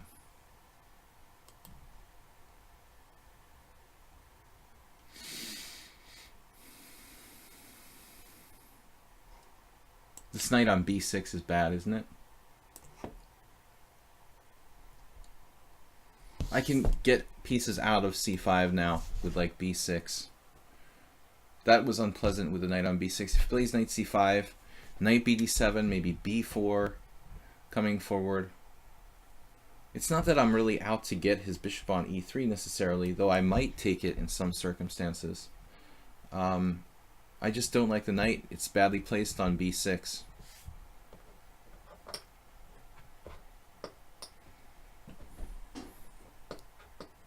Yusupov-Rubinstein system, it says on lichess.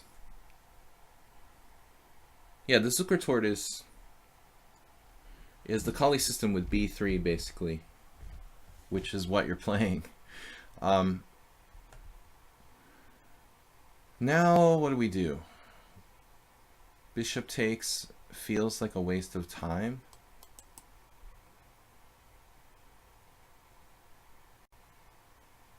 Because of knight e4.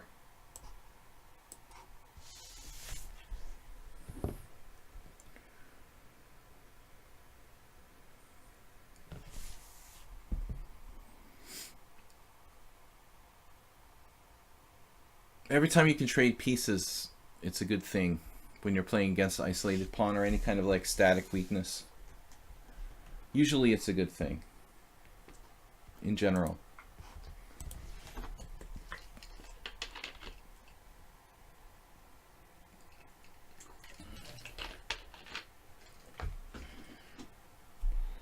queen e2. Well, neither side has anything special here. I mean, black looks a little statically better due to the isolated pawn, but it's not that easy to attack it, as you guys can imagine.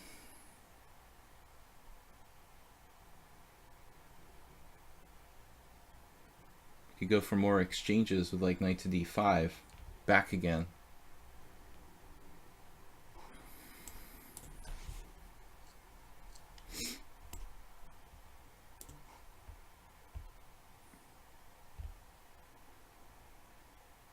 Can't take with the pawn without dropping a pawn on a3.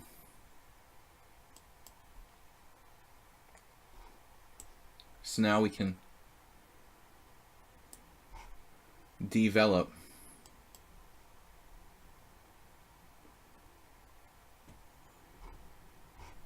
I guess we'll try to just keep the bishop on d5, blockading the d5 pawn, the d4 pawn, and just slowly improve our position if we can. But a lot of people think that when you get a position like this, you're winning. You know, I mean, it's certainly not the case. I mean, black may be better, but it's extremely hard to win isolated queen pawn positions.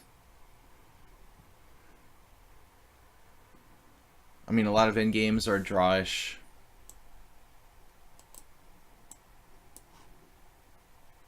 I don't like the d5 trick.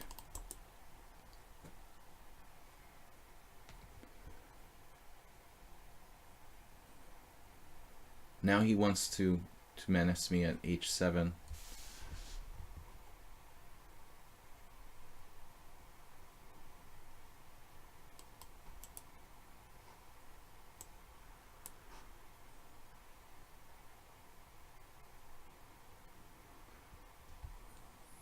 I have lost exchanges occasionally to things like bishop h6, bishop a4. Here there's no bishop on c2. If he could go to a4, okay, I would always have rook e8 and bishop c6 anyway, so.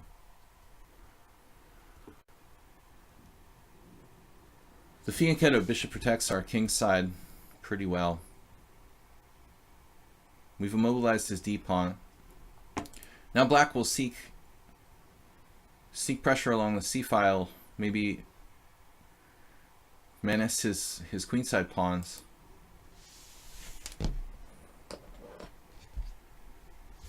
Yeah, I don't really want to trade necessarily, but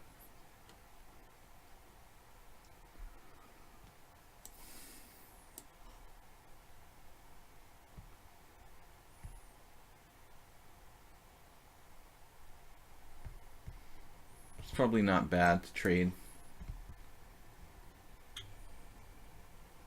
It is my good bishop and his bad bishop. But at the other, on the other hand, I'm trading off more pieces that can attack me. So chess is hard because of concepts like that, where you're talking about basically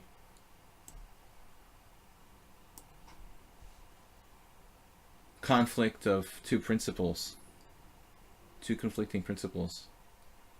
One that says don't trade your good bishop for his bad bishop, and the other one that says when you have an isolated pawn, you want to trade pieces, or when the other guy has an isolated pawn, you want to trade pieces. So what do you do when you get in a situation where there are two fundamental principles that conflict with each other? That's what makes chess a difficult game. Judging which principle is more important.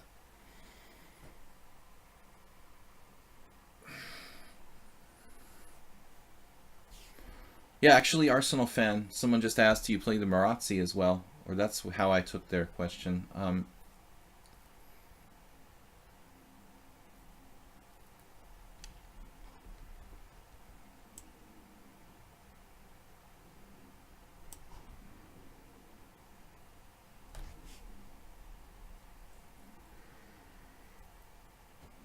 How I took their question to mean. Trying to induce some weaknesses in Melody Marathon's position here. With my bishop on d5, I want him to play g3 maybe, or f3.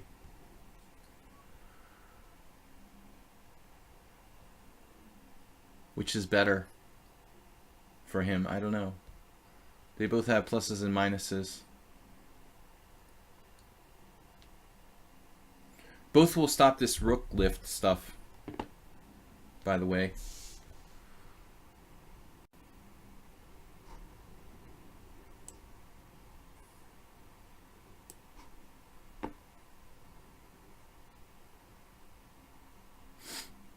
I guess I could play for queen g4, queen h3.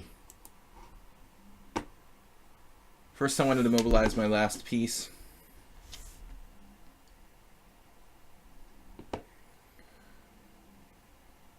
Yeah, okay. He dropped a piece.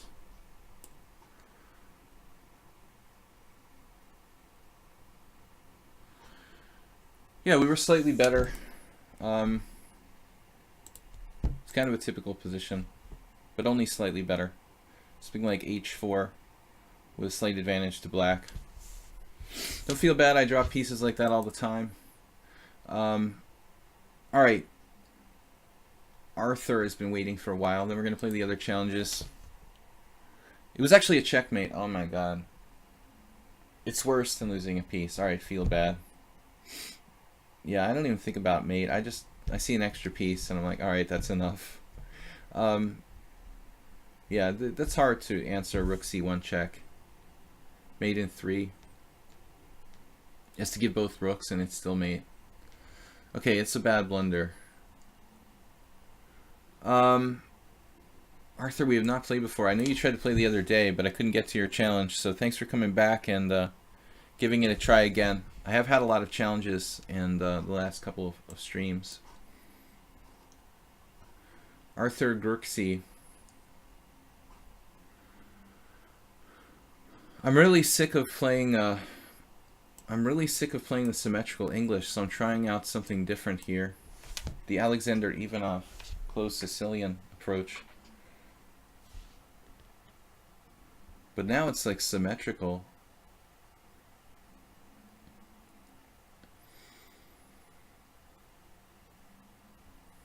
I kind of expect people to play c4, you know, and then he plays e4.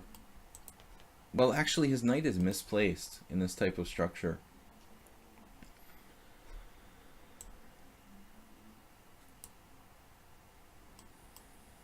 Theoretically, when the f pawn breaks are the main feature of the position, your knight should not be, you know, blocking your f pawn.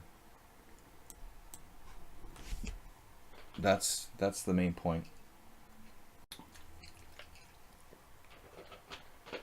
So this is like some kind of weird closed double king pawn position actually. a4. a4 is okay. It's like playing on neutral territory. This player I have not faced before. Blitz 1900, 1700, not too much bullet, but he's playing fast. It's 5+3, he hasn't used any time. Show please the challenges. Aura Knight, Black Horse, Peter, and Chess Shoulders. Just enough games, 53. If people don't have like an established rating, I'm going to decline the challenge.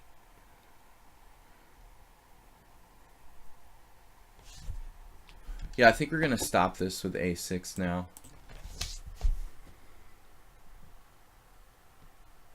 That's the classic replacement of the knight.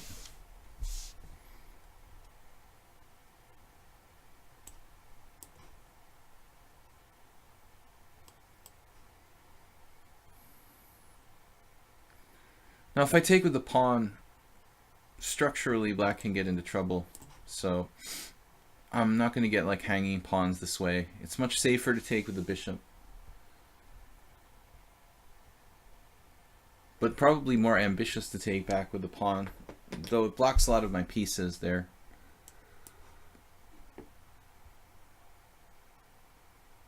This is much lower maintenance, taking back with the bishop on f5, and that's the case in many kind of closed Sicilians, closed Englishes. When you have a choice between taking with the pawn or taking with the piece, taking with the piece is lower maintenance decision. I think Arthur is playing too quickly. This move may just give me the center with like d5 advantageously, but But once again, every pawn move is like a commitment. So I'm not sure I really want to do that just yet. There's really no need to play d5 necessarily. Trading off his dangerous fianchettoed bishop. And then I thought maybe double along the f line with like rook f7, rook f8.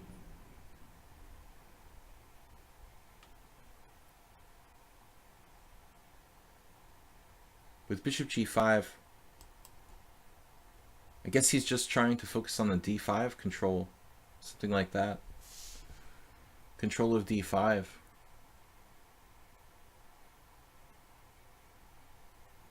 But I can't play d5 yet.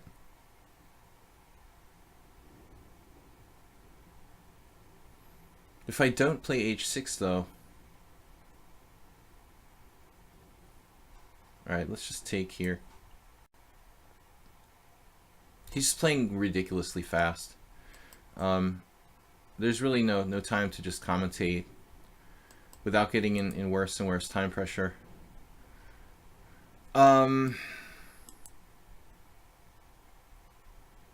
Maybe knight to d5 myself. Avoiding exchanges. I kind of like this. Leaving his bishop out to dry. Though I am abandoning control of d5. I feel like I'm going to have more space. I want to avoid exchanges. And, you know, if he trades his bishop, he just gets more pieces off the board. My space advantage becomes less meaningful. My bishop is not great right now. We have no open diagonal. It's more or less just a defensive piece. But not a lot of time to commentate in the 5+3, like in the 6-7 minute games. Yeah, white is basically playing like the King's Indian. Yeah.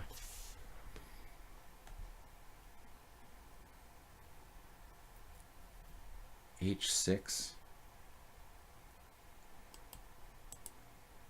Knight d4. Knight d5. He gets this knight on d5, which is really annoying.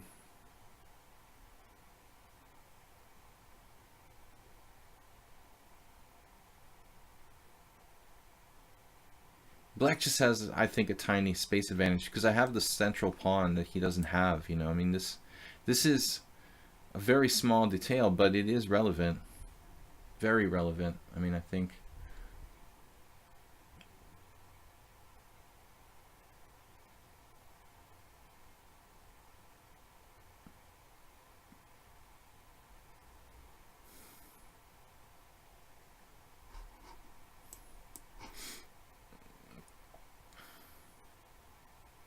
I just see that in the future my king will be like harassed on the white squares, so it's a good prophylactic move.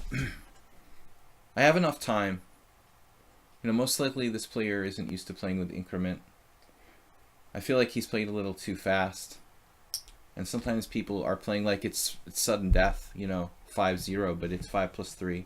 So I don't mind letting my clock run down, you know, in this kind of time control.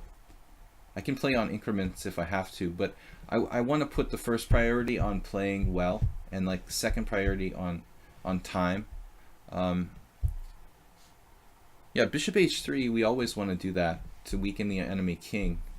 Plus his bishop was, unlike mine, I mean, very powerful on a long diagonal. So once I played f5, I opened up that bishop on g2. Yeah, c3c, I was just talking about this. My king getting attacked, you know, potentially. And my b7 pawn could be a weakness now.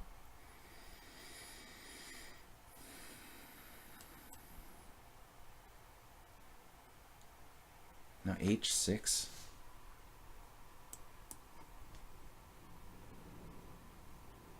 Bring another pawn to the center, maybe.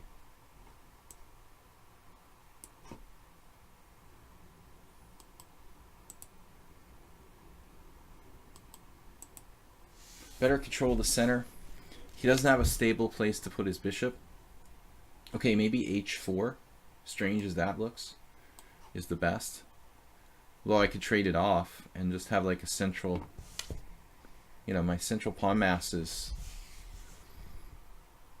is powerful. Bishop f6 maybe. Bishop h4, bishop f6, queen h5.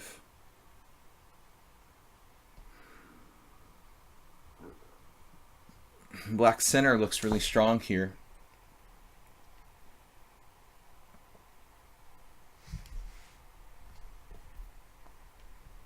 The importance of having the central pawn on e5 and then maybe another central pawn at d5 makes life very hard for white.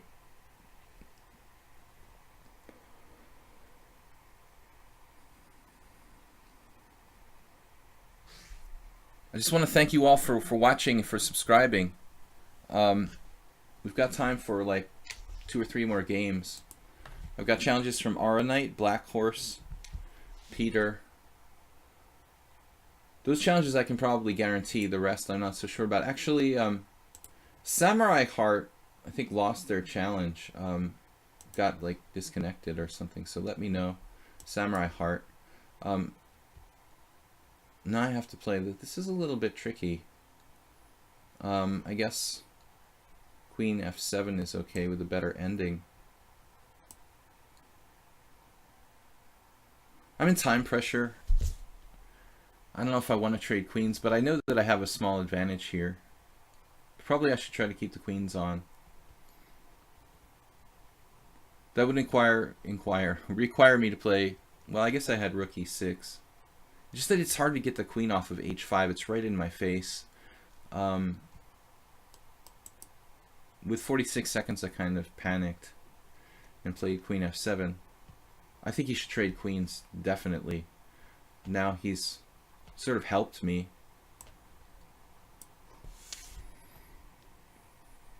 Now, if he trades queens, it's slightly worse for white, but not so bad. Now he's just in a position where his king is less safe. I have an attack on the king side. His queen could get trapped. f4.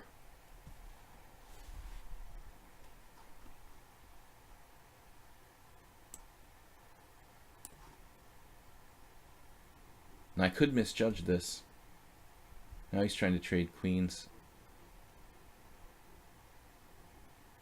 Slightly different endgame now. I have f3 check.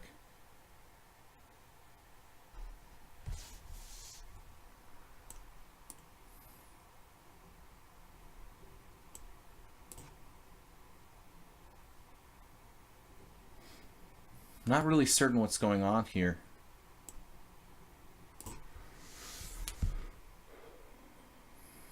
Not sure that I'm better. We've got to be careful along the H file. My last move might have been a mistake. Wow, this has got to be dangerous for white. Damn.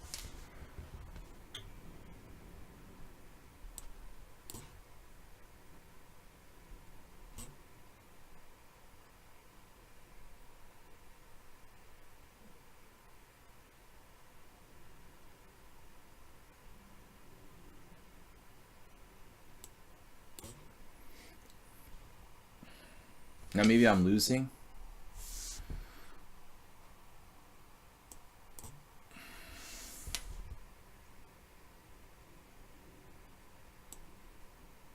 Looks like I'm losing.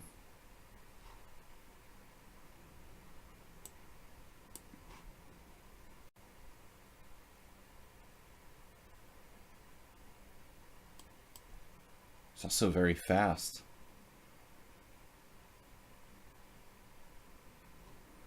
I think I was losing to that move. I'm lucky. He just kind of panicked there. Still not 100% sure. But I am clear pawn up now.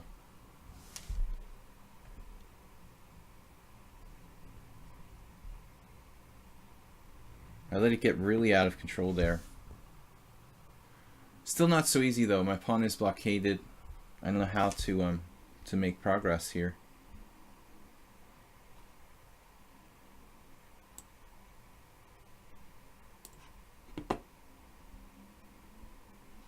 Not at all easy.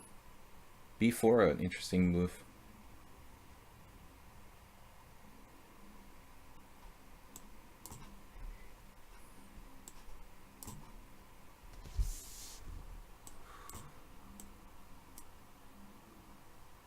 He just goes into a lost king and pawn ending.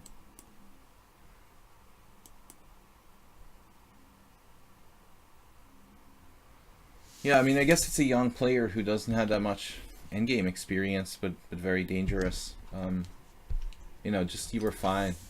Just no king and pawn endgame. You were actually winning, blockading my pawn on e2. I was probably lost after that. Our knight, good player. Yeah, I just didn't have a clear plan. Alright, e4. Aura Knight. I haven't played any... Oh, actually, I played the Caro-Kann against you yesterday. Oh my god, I just forgot. Now I'm going to play 2 Caro-Kanns. What can we do differently? We'll do something different. I don't like to play the same opening against the same player game after game. So we'll try to play knight to d7. I've played all the main lines of the Caro-Kann. Knight d7, bishop f5, g takes f. But I've never really been like primarily a Caro-Kann player. Just a kind of backup opening. I know it's so tempting to do h5, but this is actually a main line. I wonder if h5 is a good move. It's not book as far as I recall. h5, bishop g5 for white. Yeah. This is standard. Not sure about b6 though.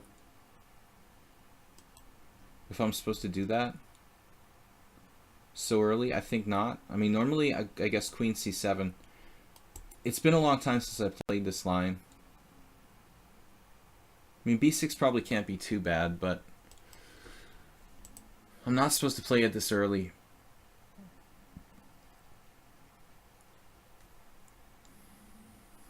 William is my name. You have a small notice. Willam in the stream title. Just a misspell. Thanks for letting me know. Willam. It's like a Dutch name, Willam. Isn't that a real name? Probably spelled with an E though.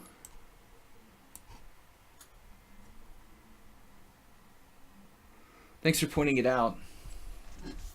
I wish I had noticed like 2 hours ago. But better late than never. I don't know about this bishop b7. This really rope-a-dope, slow bishop b7, b6.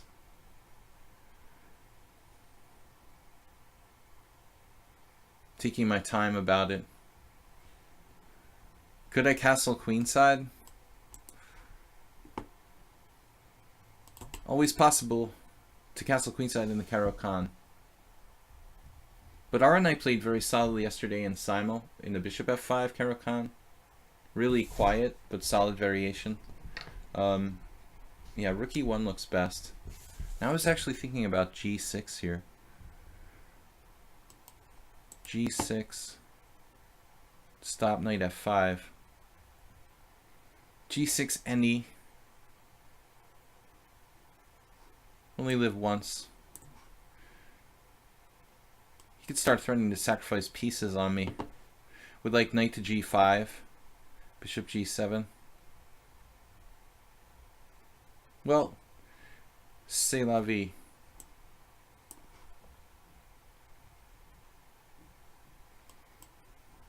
We're ready to castle at any time in any direction.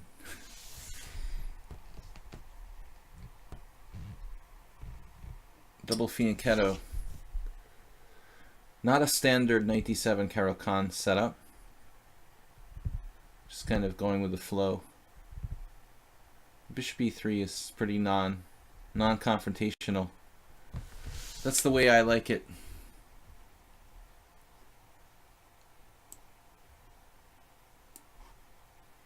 Castling kingside is definitely safer. He has a queenside pawn majority, you know, and that's going to punish me if I try to castle queenside here. If he throws his h-pawn at me, I can withstand that. But on the queen side, these pawns coming down, it's like very, very hard for black to withstand an attack on the queen side. So I am not in the mood for that.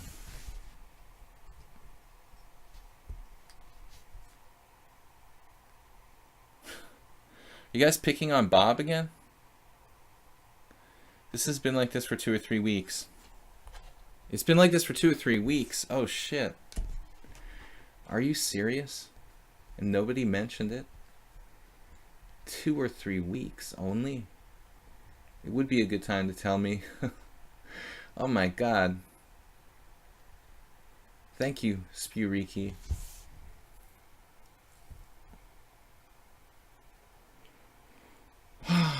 The old bishop a6. Yeah, that's irritating.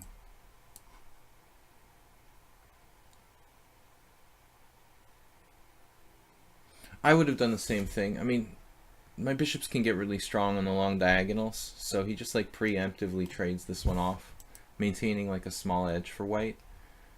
Yesterday we had a game where he also had a queen side majority, 3 pawns against 2 when I broke c5 in a similar structure. You know, it's pretty like impossible to lose with white if you're just playing solid like this. I mean, if you look at it as a matchup where our knight is the lower rated player, lower rated 2200 against 2400, I mean, it's not a bad way to play where you play really solid and then try to get like the higher rated player to overreach themselves, you know. I mean, I've lost more games by like, you know, trying to overpress against lower rated players than any other way. He's just playing super solid here. He's actually sort of stopping my c5 break by beating me to the d file.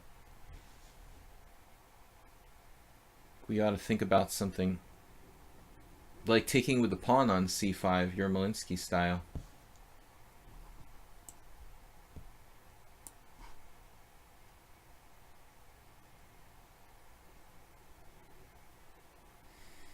Yeah, but it's, I mean, sometimes in the Caro you can take with the pawn, with these pawns. These pawns aren't that bad, having isolated A and C pawns. In general, it's not that bad. But still, I would prefer not to allow it. I would take with the knight here, you know, given the option. So white is, this is normally the point where, you know, 2 grandmasters would like agree to a draw, basically. I just quoted, you know, Uncle Yermo because he plays this line for black. I mean, there's not that many grandmasters play like the 97 Caro Khan.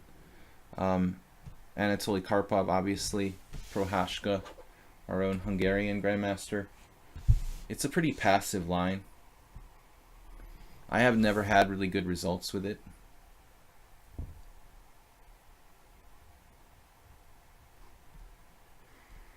Now, if I play rook fd8, which is natural, I'll just get bishop takes c5. No. Yeah, that's actually good for him. So I don't know what to do. b5 maybe? Queenside. Queenside. Minority attack is for real here. We can do a minority attack. Let's go back. Back to base and then try to do like a5, b5, b4, literal minority attack on the queen side. That's what I ended up with against Ara Knight last night in our simul, which I do every Sunday at around 7 p.m. He just had like a c pawn, f, g, and h, and I had like the kingside pawns like you see here, and we had a draw. The effect of what would have been like a queenside minority attack. If you can always guess the moves in the GM game, you're probably pretty good. Do I take on e4? Am I going to lose a piece here if I take with the queen on e4? What is going on?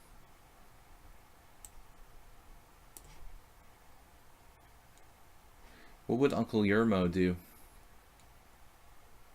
When would he offer the draw?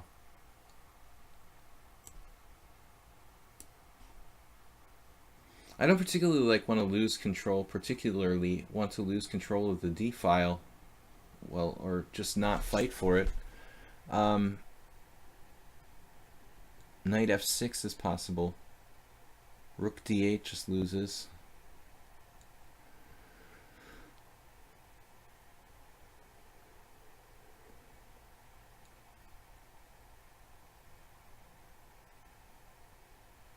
Play a weird move. e5. Just loses a pawn. Or does it? e5 he takes with the bishop even. And if I take back and pin him, he has doubling rooks behind. And he's going to be up a pawn. I feel like there's a good move here, but I don't see it.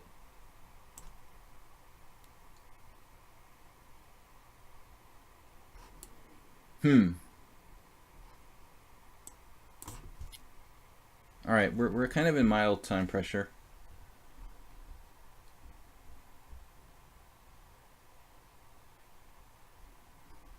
Take it or not? And if you take it, which do you take? Should be a draw, objectively. Knight takes e4, bishop takes f8. It's not really great. So this is a little passive.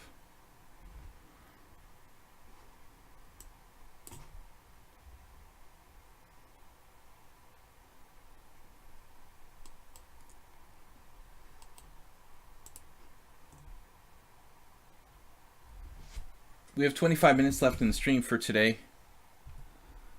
Amazing lecture by Eric Hansen has been called. We're still thinking about minority attack on the queen side.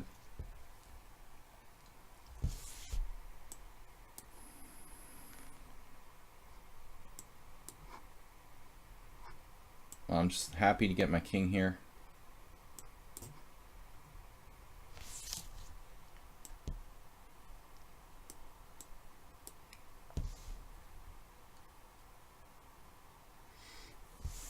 Rook b7 is a little passive.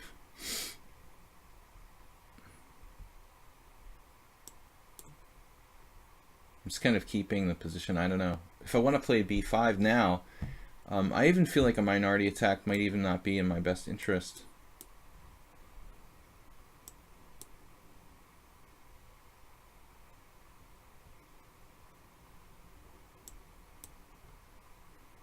Wait for him to do something. I'm not sure my king is actually well placed there.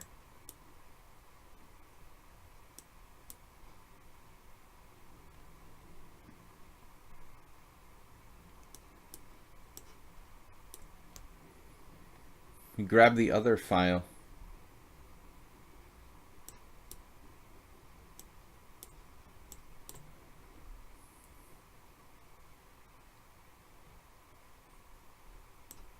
Should really be a draw. Now we have the rampaging rook. Rampaging with rooks.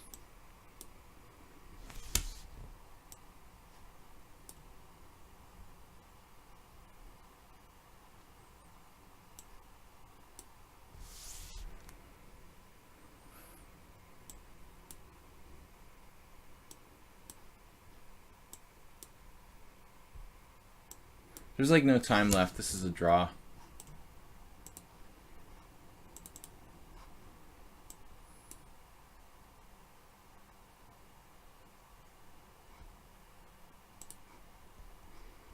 Caro-Kann is a draw. All right, Black Horse, Peter X, Samurai Heart. I think you were first in the challenge list and lost your challenge. We'll play this and then hopefully one or two of those games. Yeah, that was absolutely, you know, slightly better for white until he opened the H file, which wasn't really a good idea, but probably still he's okay. Even after that. Samurai Heart playing crazy moves here. Okay, b4 I understand. This is even not so bad, actually. I mean, his bishops can come out like that. It's a little weird. He's not really controlling the center directly, but probably not so bad.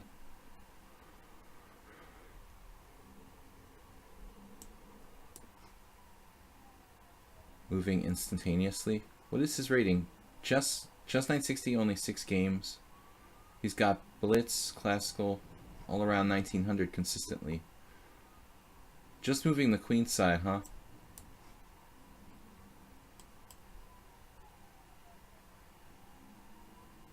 You're not really taking control of the center here.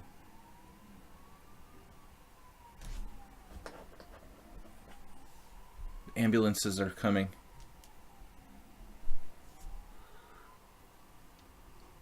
Intuitive.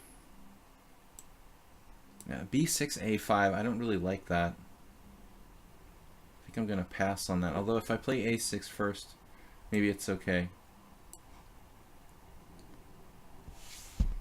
Intuitive in the endgame.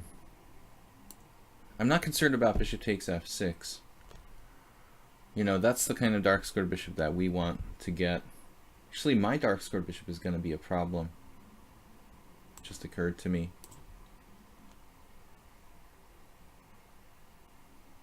With that in mind, bishop a7 is tempting. Grab some center. My first plan was to play b6, but then I realized how bad that would really be for my dark squared bishop if I play b6. That piece is really shut out forever. Maybe he'll come with the other side of pawn advances. On the other side, it's a weird position. c4, he likes moving pawns, there's no doubt about it.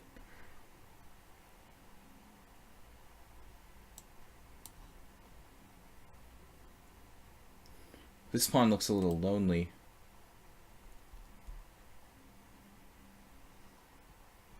My king is lonely too.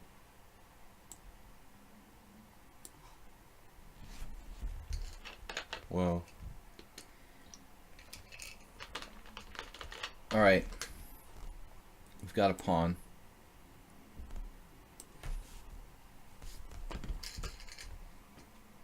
We can castle, which is good. Though his bishops are bearing down. There is only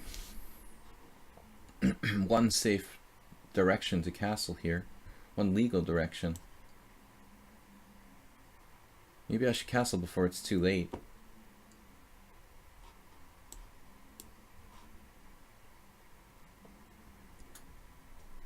Samurai are playing a little too fast, which I mentioned in terms of a lot of players here. Yeah, he just didn't stop to really think about what I was doing.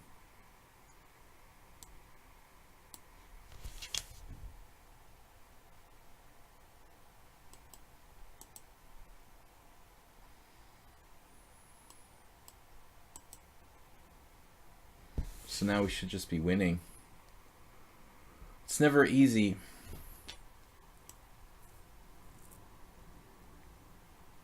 That's a bad move, is it? Maybe not. Probing the weaknesses. Now, d4 is possible.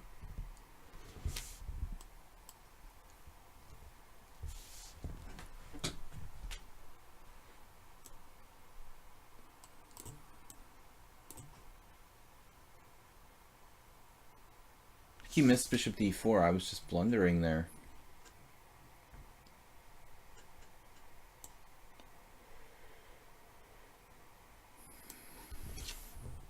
Now I played it a move too late.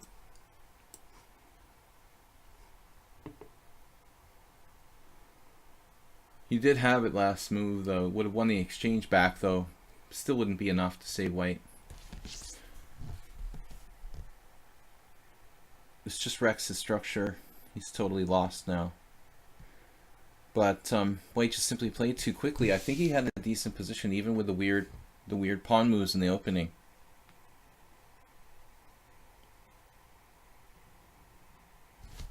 Yeah, Aura Knight. Well, sometimes I'll play games with people where the center pawn loss is really suspicious. But in that kind of game where it's like a Caro Kann where no tactics happened, it's not unusual to have like no mistakes or low center pawn loss. But in a sharper opening, if I see no mistakes or center pawn loss, then I'm going to be very suspicious. But here that's not the case. So it really has to depend on the type of position that you're talking about. If if the center pawn loss is really relevant, or is relevant or not. I mean,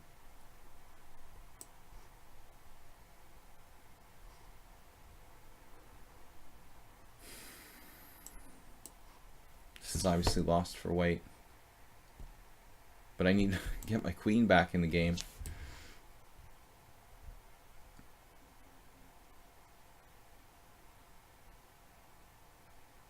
Still danger. Still potential danger in the air. Rook g3. We can deal with that. Samurai heart too fast. Need to take your time.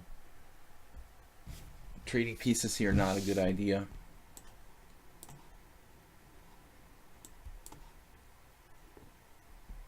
Don't trade pieces when you have a material deficit like this. He's just playing too fast. All right. Black Horse, Bob is a subscriber. I've got to take his challenge. Then we'll probably play Black Horse, and I think that'll be it for today. I apologize to anyone who can't get a game, but I'm a human being, so I do appreciate the respect. Don't harass me if I can't play all the challengers. We had some issues with that recently, and just appreciate that I'm a human being, I'm not a machine, and I try to play who I can play. But if I don't get to your challenge, I don't get to your challenge. Hopefully next time I will. So, Bob played bishop g5, and it's basically Tory attack, which is something I see a lot with colors reversed, this exact type of position. Nothing wrong with New Zealand. DST, you're from New Zealand. I guess you're entitled to say bad things about your own country, if anyone is. Bishop d3. Normally, I think we had this once before with Bob. Normally I don't like putting the pieces so that you're setting yourself up for a potential pawn fork with e4, but we're a long way from achieving that, so I guess it's not so bad for Bob.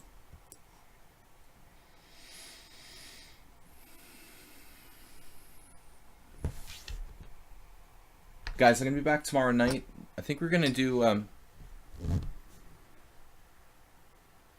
either 3+2 or 5+2. Can we get anyone else's opinion here from those of you who will be here for the subscriber? I'm sorry, not subscriber, but we're gonna do host a tournament. We're gonna host a tournament tomorrow night, a viewer tournament here on the stream, 7 p.m. as I do lately on Tuesday nights. I just wanted to get some input from people who would likely play tomorrow night, if they prefer 5+2 or 3+2 for the time control. I think I prefer the 5+2. Bob, I'm not crazy about b3. I like queen b3 better, but I guess it's not so easy for me to take advantage.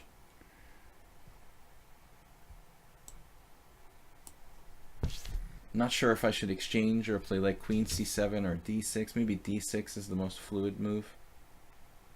He slightly weakens his position with the move b3. 5+2 seems better. Yeah, I think that's the default. I mean, plus I'm like talking about the games. Usually I don't play 3+2. It's kind of out of my normal time range. But it was a suggestion. I want to see if anybody who is going to be here tomorrow night would prefer that. Try to be democratic in this totalitarian world we live in. Castles. b6, d6, b5. I like to keep the fluid pawn structure, not like d5 where it's all fixed and locked. I think Bob is improving. He seems to play tougher than he did at first. Did you see the poker main event final? No. No, DST, no time. I'm lucky if I can even play poker, let alone watch. Too much chess, man. Horse fighter army. We're gonna try to get in one more challenge here.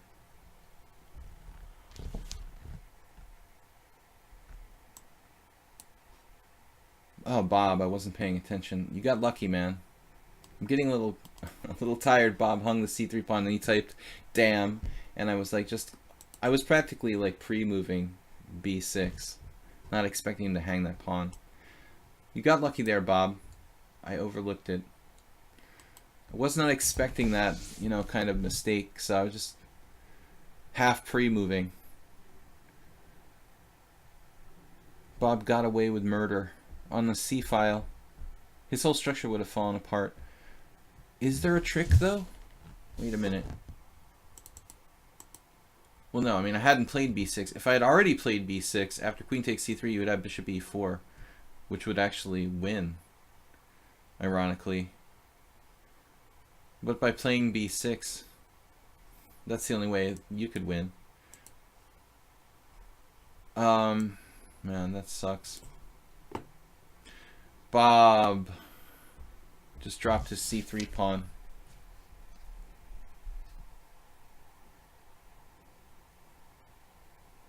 Democracy does not exist. Only the oligarchy. I guess democracy is only a theoretical concept.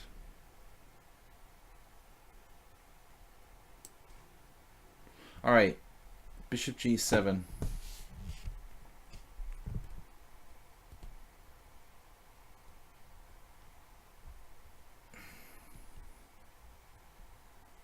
But anyway, I didn't mean to start like a political avalanche. We'll stick to the chess here. We've got like one more challenge left. I'm going to finish this game with Bob and take our next challenger. Tomorrow night, viewer tournament, 7 p.m. 5+2. And Wednesday, we've got more Blitz and Classical Chess in the morning.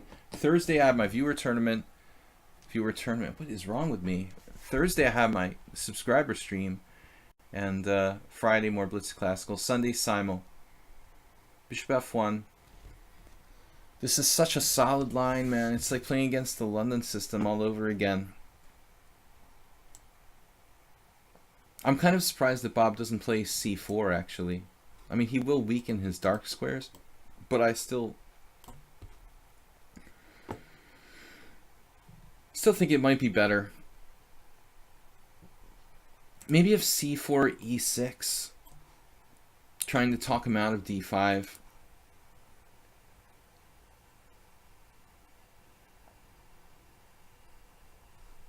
Because if he gets in d5, then we have problems. You were going to play it before I said it. I don't want him to get in d5 and shut down my e6.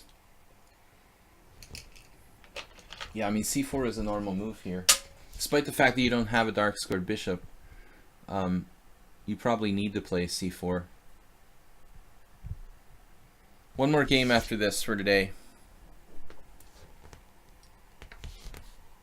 I was knighted for his charity work in the community, bringing free chess sets to all the kids in Hungary schools. No, that was Judith Polgar. Are you making things up, man? All right. That sounds like something Judith Polgar did. Whoa, I'm trying to make 2 moves in a row. I am losing it, guys. All right, Bob. I thought it was my turn. I'm not even paying attention. I like missed taking on c3. Now I think it's my turn again. There's not that much White can do here, really. Failure to be able to attack the dark squares like d6 without a dark squared bishop. You know, he can't put pressure on this, which is like my only weakness. Yeah, I don't think he's got anything on the e file. Vague piece sacrifices. How about just d5 now?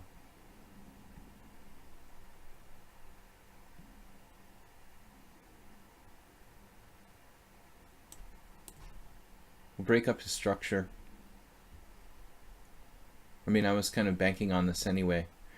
Same structure as my game against Arsenal fan, if I took back with the pawn. Well, actually, this is what we had, isn't it? Takes, bishop takes. Then he got to exchange bishops on f3 takes d5, and we ended up with that structure. We're thinking structurally.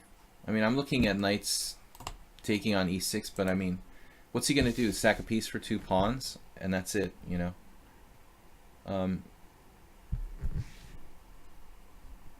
My position is too fundamentally sound for this kind of sacrifice to really work.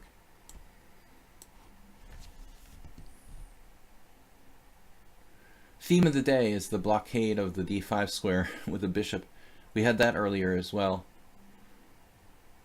But now e6 is solid. We just have a better structure. a6 isn't really attacked. We got the c file. You know, white would need to dig deep here to save this game. I'm thinking like, okay, rook e3 is not a bad move. Getting control of c3, attacking my a6 pawn. Threatening to contest the c file.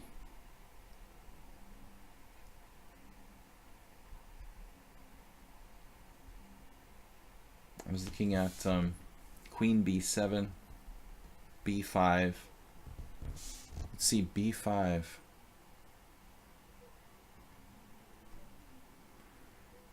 Rook c3, queen b6. The problem is that he's taking back the c file, you know, and that's, I'm a little worried about the c5 square, so I was reluctant to play. Maybe I should think about queen a5 there instead of queen b6. This move was a little automatic.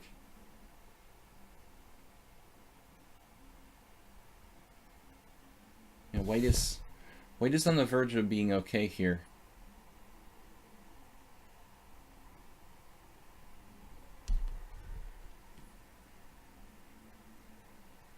Queen d3 is not a bad move. If I had played queen a5, that wouldn't even be possible. That's how bad a move that was by me. Can still play queen a5.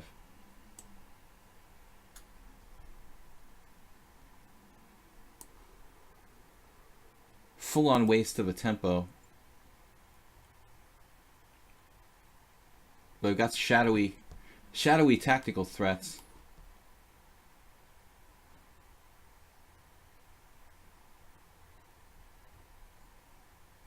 The dark squares.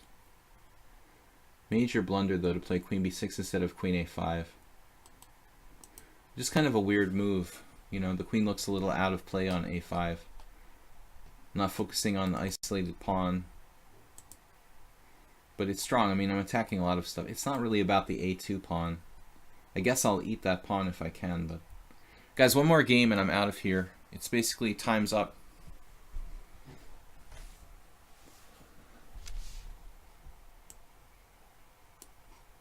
Bob just blundered. Overloaded.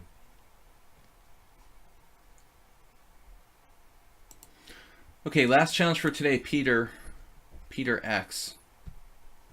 I don't think I've played e4 all day. Guys, thanks for watching. Thanks for playing. I'm going to be back tomorrow night with viewer tournament. 5+2, I believe we said. Peter XX. The only person who overshadowed your coolness is Ben Feingold. Good old Ben. Ben has now created his own chess academy or whatever in Atlanta. All right. Last game for today, guys. Castles.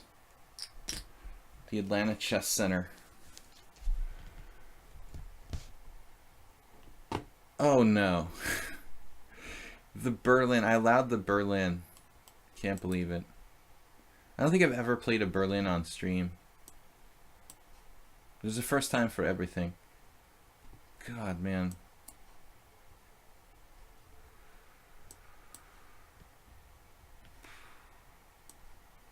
The dreaded Berlin defense.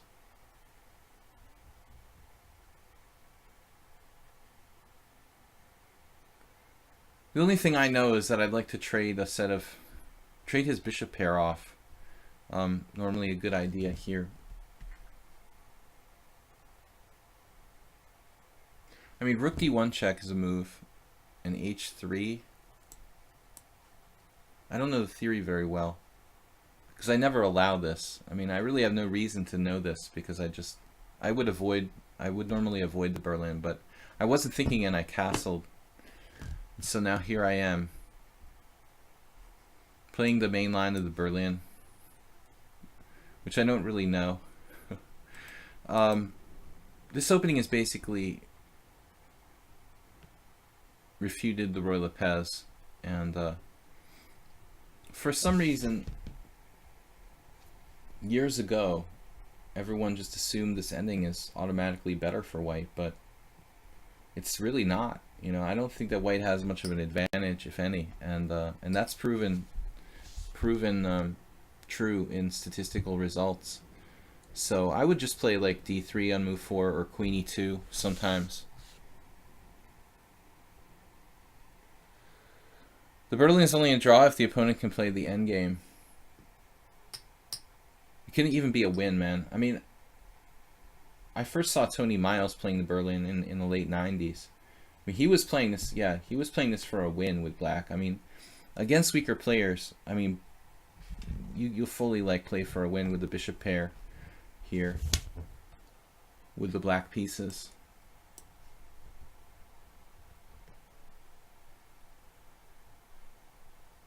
Alex Scherzer was the first person who I saw playing the Berlin on a regular basis.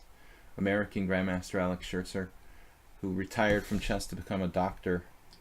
He used to live in Budapest. He actually got his medical degree here, I think. But, or at least part of it. He was studying in Budapest for a long time. He and Miles were playing this opening way before it became trendy.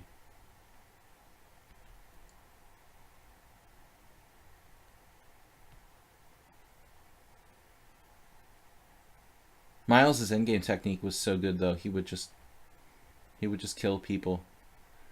All right, what am I doing here?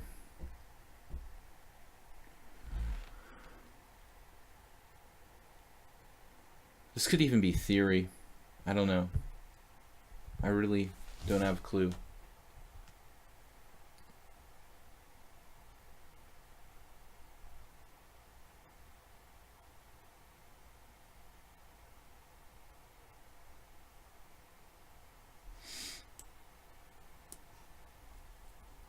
I guess bishop c6 is coming next. Then I could play like knight to d5 and c4.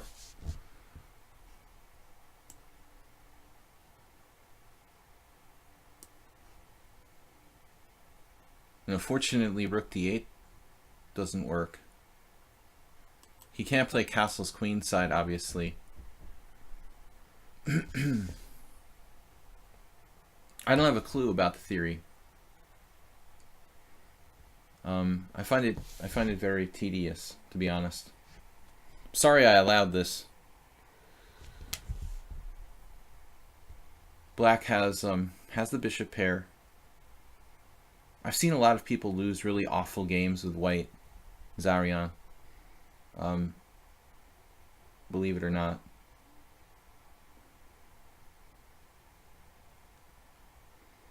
So like bishop takes d5, rook takes d5. What else is he going to play here? Rook c8? That looks kind of uninspiring. I could play c4. But I'm not sure if what he's doing is normal. You know, if playing c5 and bishop c6. I don't really know, you know, the line well enough. This looks safest to eliminate that piece. I think definitely. White has just a small, very small edge. Basically pawn structure. I mean, 4 against 3 on the king side. My majority is a little better than his majority. And I've eliminated his bishop pair, which is, I think, one of White's best ideas. So now c4 looks kind of good. Or kind of bad. I guess, believe it or not, he could actually take and play like knight e7 and my pawn falls. So I think I have to take. Which I'm not really excited about. For some reason I thought maybe, oh, maybe I can play c4. Now we start to think about tactics. Like e6 maybe. It just doesn't quite work. Though if I were to play g4 now, it starts getting interesting. He would probably play knight d4.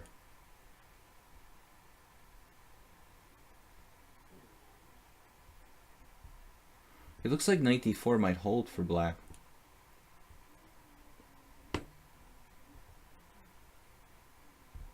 Bishop check. I don't really want to help him develop. That looks like what I'm doing here.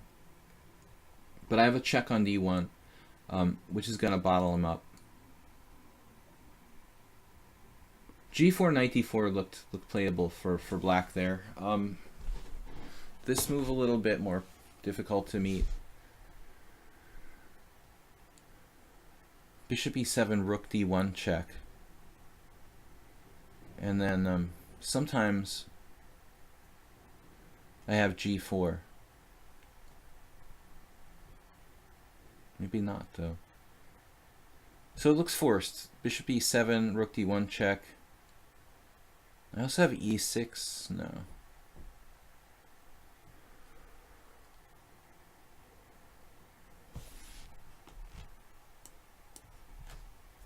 But I could avoid the exchange of pieces.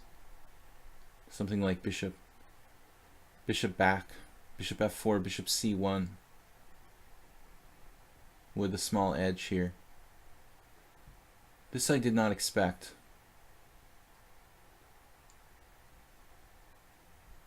g4, bishop takes g5, knight takes g5, and then knight h6. And then something like f4. Black is pretty paralyzed.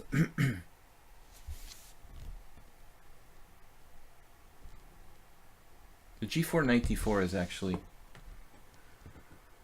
best and strong.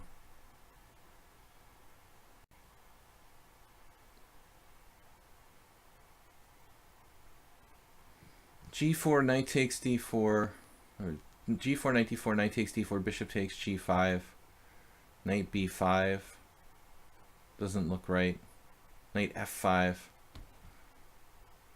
Looks like black is hanging on there too.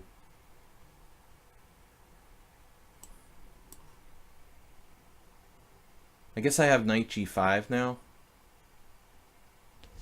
You have to be like Magnus Carlsen to win this. I mean, it's seriously.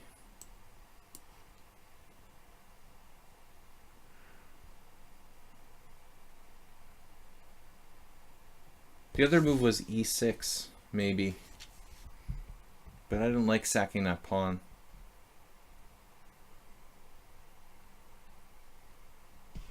This is literally like the first time I've ever allowed the Berlin defense on the stream.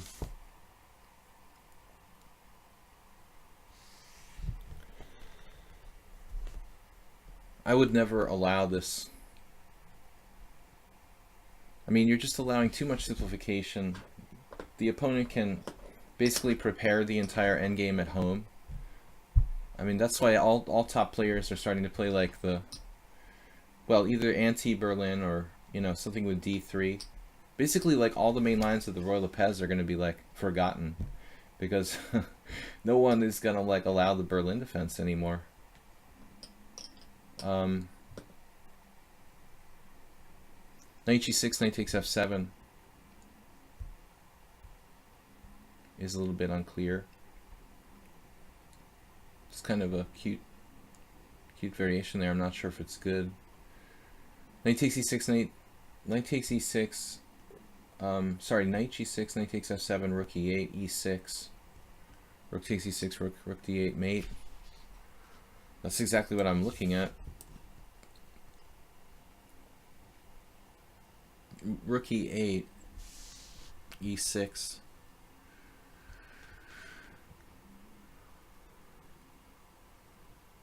Not good enough. Not good enough.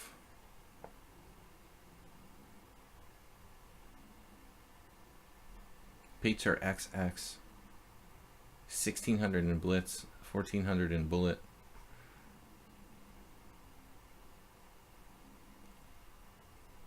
But e6, my pawn gets like overextended. That's the point. You know, black's gonna be okay here. My knight can even get trapped after c6. Wait, he doesn't have c6, but he does have other moves. Man, that's weird. Can I really do this?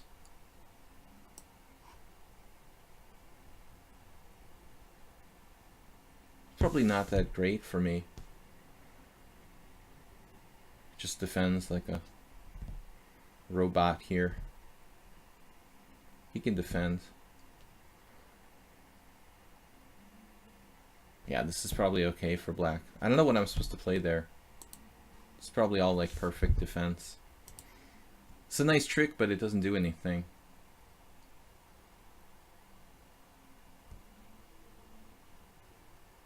Wow, this is weird. I expected a completely different defense there.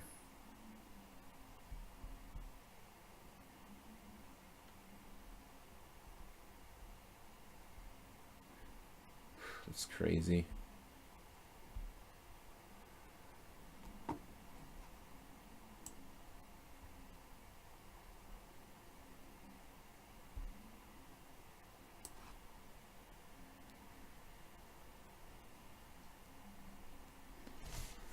I thought he should have played b6, and he's probably okay.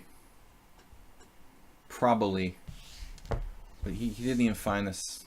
I mean, knight e6 here, and I'm still going to go into the king and pawn endgame with rook d8. I think that's a win.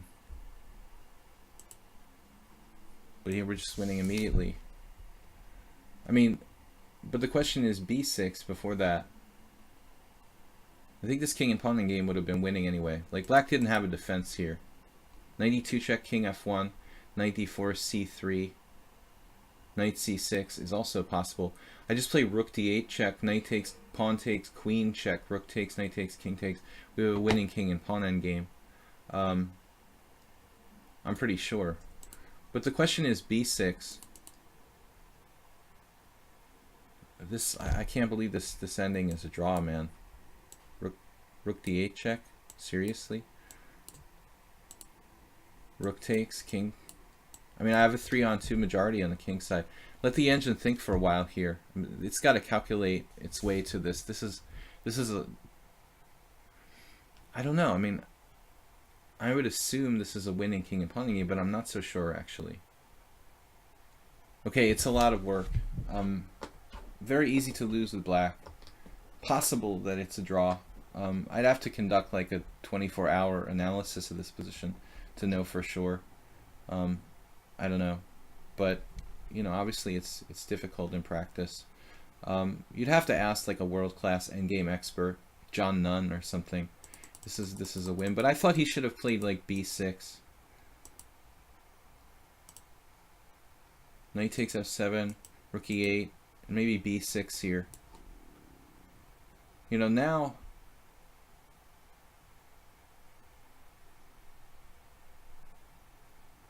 he's really threatening to play rook takes e6. So the engine's like g3. If rook takes e6, rook d8 check, and rook g8 apparently, and I'm better. But it's kind of unclear and messy. This looks like a decent try for black. Anyways, I'm not sure that king and pawn in game is necessarily a win, but again, we'd have to ask like a world-leading expert at the end here. On paper, the winning chances are great, you know, but I'm not certain. Anyway, guys, thanks for watching. We'll be back tomorrow night, Tuesday night, with Blitz and a Blitz tournament here, 7 p.m. CET on lichess. International Master Willam Paschall. Thanks for subscribing and playing, guys. I'll see you guys tomorrow night. Thanks again. Bye-bye.